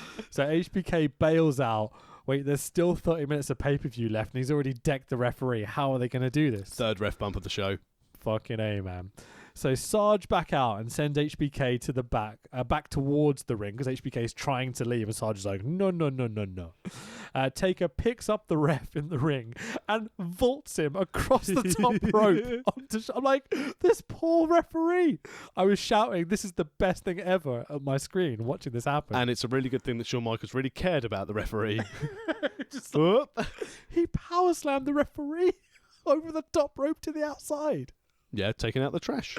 Oh, it's fucking great. HBK tries to run away and escape from Taker. He runs towards the set of the In Your House thing, gets to the fake door and tries to open it.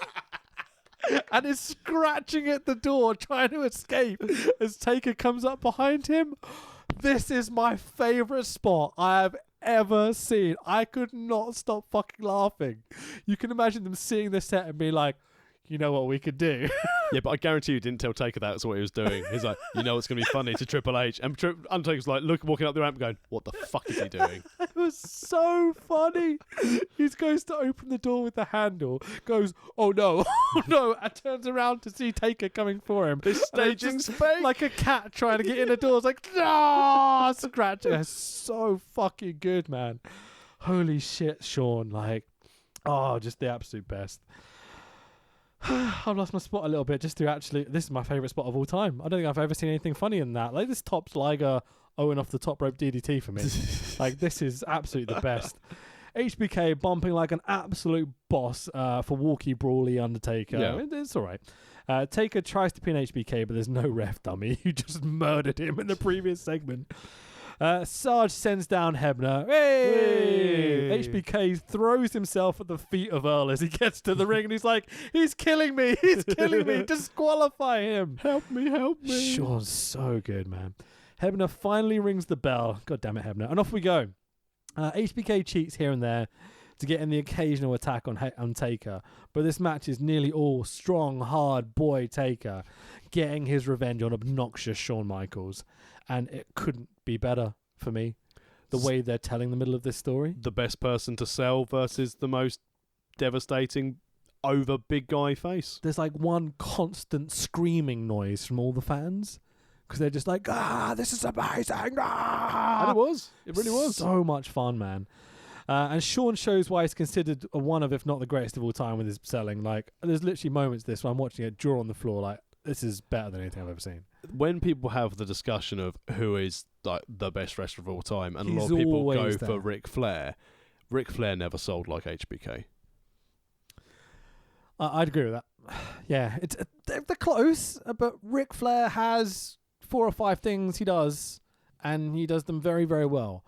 Shawn is as good, but then 10 times more creative and willing to try something else. I'd say so, and seems to be a lot more willing to make people look strong. Absolutely. So in some aspects. Yeah. Idiot. That's what it is. As long as you're not a pyro guy. Yeah, or Vader. Yeah. So, Taker just punched HBK. I would have liked to see HBK Mini Vader or El Torito. That'd been an amazing match. Well, after Survivor Series. So Taker just punched HBK in the balls right in front of the ref.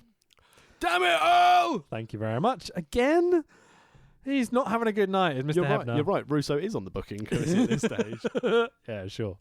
HBK tries to crawl away through the ring ropes, but Taker grabs his tights like admonishing a small child, exposing HBK's bum to the crowd. It's his bum! With the reoccurring spot where Sean loves to show his butt to the crowd. Until he found the Lord, as that is. So Sean finally has Taker laid out, but Taker sits up. Sean grabs a chair, which Taker gets a hold of. Malfunction at the junction again. HBK into Taker, into the ref. Hebner down! Hebner down! Macho elbow by HBK to Taker. Another macho elbow by HBK to Taker. 1, 2, very, very slow count. God damn it, Hebner. Taker kicks. Here comes Rick Rude, because this is his cue, obviously off the elbow spots, with the brass knuckles for Sean. Triple H and Chyna are out now, who bring down a ref too. But Taker continues to kick out, even being after hit with the brass knuckles. DX work over Taker and throw the refs around. It starts to get really messy here. Very schmozzy. The best way possible. Taker gets the, well, in my opinion at least. Taker puts Sean on the top rope, basically exposes him to the world to take the knucks out of his trunks. And then Vince says this line about like, oh, he's grabbed his belly button ring, and I'm like, what the fuck? Does Sean have a belly button ring? At the time he did, yeah. Okay, fair enough. So Taker decks both HBK and Triple H with the brass knuckles. Hang on, can he do that, Joey? He's a face. God damn it, Hebner. Slowly counting. 1, 2. Sean kicks. Taker chokeslams Hebner out of frustration. Earl is bumping like a crazy bastard on this show. He's having a great time. He's taking more bumps than Vader ever has. Tim White runs out, waves off the match to a chorus of boos. Schmoz! Ultimate schmoz. Dusty would be proud. We get a post-match brawl, tombstone for Triple H. Locker room clears out to try and break this up. Out of nowhere, Taker breaks free, dives over the top rope, and this classic bit of footage. Murder Clown catches him like an absolute pro. The lads do a good job of catching him, and Sean even takes the fall. And then the Sultan just stood there like, oh, salmon. Just salmon's over. So does Triple H, literally next to them. It's fucking great. But again, you always need a Murder Clown to catch these people. Hall of Famer. Murder Clown. Absolutely. DX leg it to the back as Taker looks bloody shattered in the ring. Well, those brawls, those breakaways are really hard work to fight out of. Imagine having 30 people try and stop you jumping over a top rope. This match is non-stop. Yeah. They are going for it. They're going to get this story over. They're going to beat WCW. You know, like they seem so determined here. I think HBK was more determined to go, you're good at wrestling, are you, Brett? Fuck you. Yeah, show off, because this match is 10 times better than Brett's Patriots match, even though it has no finish. Hang on. Tell me a bad Del Wilkes match you've seen. Yeah, exactly. So the thing with this is that, yes, it's not good having a non-finish, especially for a first-time big match like this. But if you're going to do it, this is how to do it. This just made me want to see more and more and more. I could watch this for weeks without a finish. And it's amazing that through the decades, they did. They did this a lot. Like DX, barely ever had a finish. Yeah. I remember getting a little frustrated coming to WrestleMania 14, how Triple H would never finish a match without Chyna getting involved. But again, that's what I meant to feel. I meant to be annoyed at him. I meant to want Owen to win at WrestleMania 14. Yeah. Which is a very short time to turn someone's face, you know, but with the Brett thing and everything. Well, got to have one good Canadian. Yeah, sure. So, great fun. Mad, dramatic story told brilliantly in the match, not just in the segments and the talking bit. They told the emotion of the story in the match. From the get-go, where you had Undertaker wanting revenge for HBK costing him his title. Yeah. It feels like they're fighting for their livelihoods here. Yeah, and they are. Yeah, and it comes across. But also putting themselves in the shop window. Yeah, absolutely. They want to be the top guy. This is notoriously an incredibly competitive time for just the WWF. Like within inside, Vince would be like, no, competition between the boys and stuff, you know? And these two are essentially the last of the next gen. Yeah. Before the Attitude Era main eventers came up. Cool. It's amazing how those two, Undertaker and HBK, are still fighting long after the Attitude Era heels have gone. HBK fighting in Saudi. Great. Undertaker, he's gone to Saudi to be on a float again, so well done to him. Has he really? Brilliant. And there's talk of Taker AJ at Mania this year. Yeah, that should be fun. Which would be nice. Because AJ can bump around for him. Perfect. Let's go, before we go for our Pillman summary, let's go for a cornflake rating for this show. So it's a weird one in that it's more nostalgia flooding for me. Okay, so it's between a 3 and a 4, but I'm gonna go 4 because I had a fucking great time. Like wrestling shows for me are all about how do I feel watching it. If I'm sitting there going, "Can we just skip to the end, please?" Then I'm not having a great time about how good the wrestling is. There's ridiculous storylines. The Pillman women ownership stuff, the race wars. You've got the minis as well. Yeah, minis. The incredible match. One of the best matches I've seen in a long time in terms of just like, this is amazing. Surprisingly fun, you know. You've got two of the greatest of all time in the main event having a hell of a barn burner. Great to see Rick Rude. With a great story. I love Rick Rude. And then you've got Brett doing crazy evil Canadian Brett and then putting over the UK and stuff. There's so much stuff I love about Plus this. the Austin build. It's a 4 cornflake for me. Yeah. As I said at the start of the show, this was the first 3 hour in your house. Didn't feel like 3 hours watching it. I know you watched it very, very early, and I watched it quite late last night when I was like, oh no. But by the time it had finished, I was like, that was great. And I loved it. I thought, oh no, it's half midnight. It took me a good 20 minutes to kind of try and relax to go to bed afterwards. I was just like, I feel great. This is the best thing I've seen in ages. Yeah, definitely. Nowhere near going to a 5-star show for me. As you said, it's between the 3 and a 4, but partly nostalgia, partly because it was 3 hours well spent. Yeah. It's a 4-star for me. If this was a WrestleMania card done like this, with maybe one massive work rate match in the middle, like HBK Jericho or something like that, like a really high quality, or like Eddie Guerrero Jericho or something like that. And then the main event has a finish, and we had a bit more of a story with Shawn and Taker. This would be all over 5 stars for me. Definitely. The storytelling's logical, it makes sense. You've got development, you've got something new happening, but at the same time, you've got logic and fun and silliness. And the most important thing out of this, from a progressive storytelling standpoint, there's continuation to Raw for the next night. And There's open storylines. Everything's layered over each story's layered over each other one. It's a great time. Characters doing things their characters would do, logically. Yeah. I mean, can we not do this every week, please? This is great. I know we said this about the Attitude Era when we were looking at Raw, when we look at the Undertaker trilogy. Yeah. Watching the pay-per-views back now this time is so much. I used to love watching Raw, and I as I said, I have this warm, fuzzy feeling of the Attitude Era watching Raw. But watching the pay-per-views at the beginning of the Attitude Era and just watching sort of these pay-per-views as we go through, man, they were good. Because you still have the story built in, so you don't need to have the 4 weeks of Raw to have the 3-minute matches and the commercial breaks. Great. Yeah. Fantastic way to end a fantastic trilogy for a fantastic professional wrestler. Highly recommended.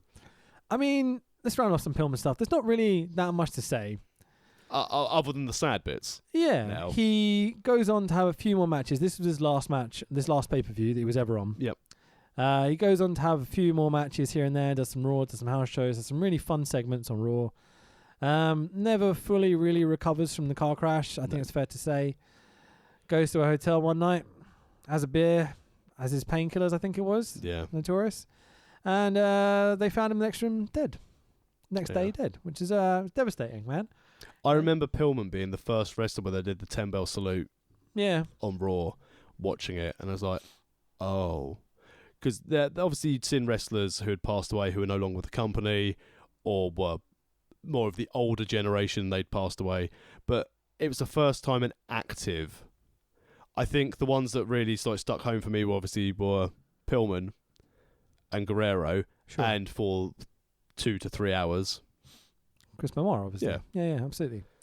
I mean, for me, Pillman was a guy that I always knew about because again, he's part of the build to when I came in like fully as a wrestling fan, like watching everything week to week, because it's when I got cable for the first time, so I had access to it for the first time. So I always knew the story of him. I always remember seeing the ECW clip online and thinking, wow, what is this? This is so much more extreme than anything I've ever seen as a kid, you know? Yeah. Because I'd gone like 2-3 years of watching wrestling before I even knew about ECW, really. Yeah. And like you'd occasionally see it pop up on, what was it? Was it TNT? TNT, It was TNT, which is kind of weird for Americans to hear that. TNT/Bravo. It's not the same thing, though. Yeah. So for us, WCW was on TNT, wasn't it? Yep. Yeah, God, it's so hard to explain to an American why ECW was also on TNT. It was a different channel, Bravo, technically, wasn't it? Anyway, so I remember seeing bits and bobs of it, but it was... I never really had got into enough and seen detail and watched real, like, till you got the internet. Yeah. You start to see bits of Pillman. I realised as we've done this, from episode 1 I said I hadn't seen any Pillman. I definitely have. I've seen 4 or 5 matches over the years. Like, you see clips and stuff. But he was one of the absolute best. And taken way too soon. And fuck, if he hadn't got in that car crash and, you know, maybe hadn't got that football injury which put him into pro wrestling in the first place, he had all those painkiller problems and notorious like coke problems and stuff. You know, what could have been? He is a phenomenal athlete, an amazing talent, a creative mind who, had he been around, would be a key player in wrestling today. And he would be up there with the names where people always go, this person is one of the greatest of all time. He would be up there with the, if he was going to do a Mount Rushmore of wrestling, because had he stayed in the main event, had he stayed around and stayed healthy, would have that prevented the push of The Rock? Sure. Would have that therefore preventing The Rock becoming, you know, it could have changed everything. There aren't many wrestlers who you think, had that person stayed alive, they could have had such an impact on the face and times. It still would have led to WWF winning the Monday Night Wars. Yeah. But the potential was limitless. Had Pillman and Owen lived longer and been around, and if they were still around today, they'd be integral parts of NXT. Of course, yeah. Although I would, like Sean is now. Yeah, although I do suspect that Owen would have jumped to WCW at some point. There's all sorts of stuff that could have happened. We would never know, unfortunately. Yeah. It's a bit of a shame, but it could have made for so much fun stuff. Like, I'm really chuffed we did this. Definitely. What a fantastic trilogy. And also the first trilogy we've actually managed to do 3 weeks in a row without having interruptions or breaks. Yeah, something gets in the way, isn't there? Oh, it's brilliant. This last show, just to kind of round it off, whatever, all it does is make me want to watch everything from 97, WWF. I did sit there and think to myself, I'm just going to now go and watch every pay-per-view from this point forward. Yeah. Up until when it got shit. Yeah, absolutely, man. I think there's... in terms of like the modern product and stuff, just quickly, I know we've gone over, is that the competition between WCW and WWF feels like so exciting watching this back. From the WCW show we watched, which was good, it wasn't great, you know, it was terrible at times, you know? Yeah. Just pre what we're now watching for the WWF, which WCW are kind of doing as well. The change is extraordinary. You know? The storytelling, the pay-per-view quality is the reason why they were having 7-8 million people watch it every Monday night. Yeah. And it feels like we're almost on the verge of that again a little bit. Not on the viewing figures because the world's changed, but in terms of like stories and stuff, like AEW are really starting to compete. Their product's getting better and better and their viewing figures are going up and up and they're getting more recognition and people coming in, celebrities and things like that, you know? TNT wouldn't have given them a 3-year extension if they weren't happy with where it's going. And I think with anything, like any business, you start off with your first 6 to 12 months seeing what works, what doesn't work, what the fans like. Like with Brandy Rhodes basically saying the Nightmare Collective, yeah, it's not working, this is what would have happened, but we've just pulled the plug on it. Smart. Yeah, really very, cool. very good. Which is forcing Vince to make changes. Yeah. Having Paulie come in was a great fucking move.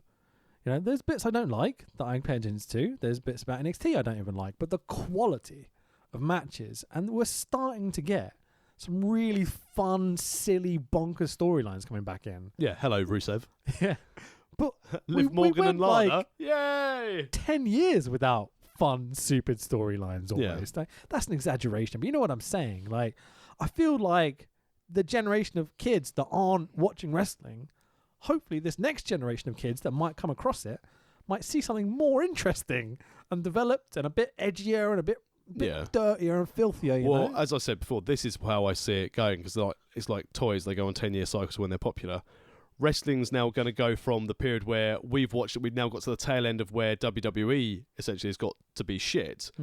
They've now had the young kids bring up, and they know, right, well, this is our target audience for now before we get the next batch of kids in. So we need to have these soap opera, these edgier bits, but with the internet and online content to help push the stories. Yeah. We're good. I feel like some good shit coming. Well, if you think there's some good shit coming, next week, tomorrow, WWE return to the Kingdom of Saudi Arabia, and next Wednesday we will cover that show, so you don't have to watch it. Oh, it's going to be great. Oh, I forgot. Hold on. I've got a thing. Ready for my big bold prediction? Go on. Goldberg's going to beat Bray Wyatt for the Universal title in Saudi Arabia tomorrow. I've seen a lot of people mention this. It does seem like it might happen. You never know. We're going to build up this fantastic character and kill him. Like an American journalist. So, worldofwrestlingpodcast.com is the best place to find everything for us. Links to all the podcast. I didn't use our this archive. bit. Go on, carry on. Yeah, worldofwrestlingpodcast.com for all of our previous episodes. Make sure you subscribe to us on Apple Podcasts, Google Podcasts, Acast, Stitcher, whatever your podcast platform is choice. If you like what we do, please leave us a 5-star review. Don't even have to leave a comment. Just hit the 5 stars. Really helps us out. Yep. And if you want to help support the show and me buy a house and you commute to your new role in some instances, indeed, buy our lovely World of Wrestling Podcast t-shirt at amazon.co.uk. Just search World of Wrestling Podcast. It'll come to the top of the list. So World of Rest Pod on Twitter, World of Wrestling Podcast on Facebook. You are at the Tex Williams on Twitter, Facebook, and Instagram. And I am Fanboy Rich on Twitter. Is basically the best place to get me. And I'm going to be tweeting about my new role and involvement. So give us a follow. I don't want to do like Dixie Carter style, build up an announcement, say this is huge, but bugger me, this is flipping incredible. I think it's more because you're my friend and you care. I wonder whether other people give a shit. I think people who are listening to this podcast will be very, very happy for the success you have coming your way. So, which superstar will climb to the mountain and win the Two-Week Trophy? Well, it's a gauntlet, and now Ruru's out. It's been replaced by Rey Mysterio. Tune in next week where we will do Saudi show number 4, 5? Who knows? Basically, every time we do a show, another journalist dies. Oh, God. Let's hope they get home from their holiday this time. not the journalist, the roster. We'll see you next week.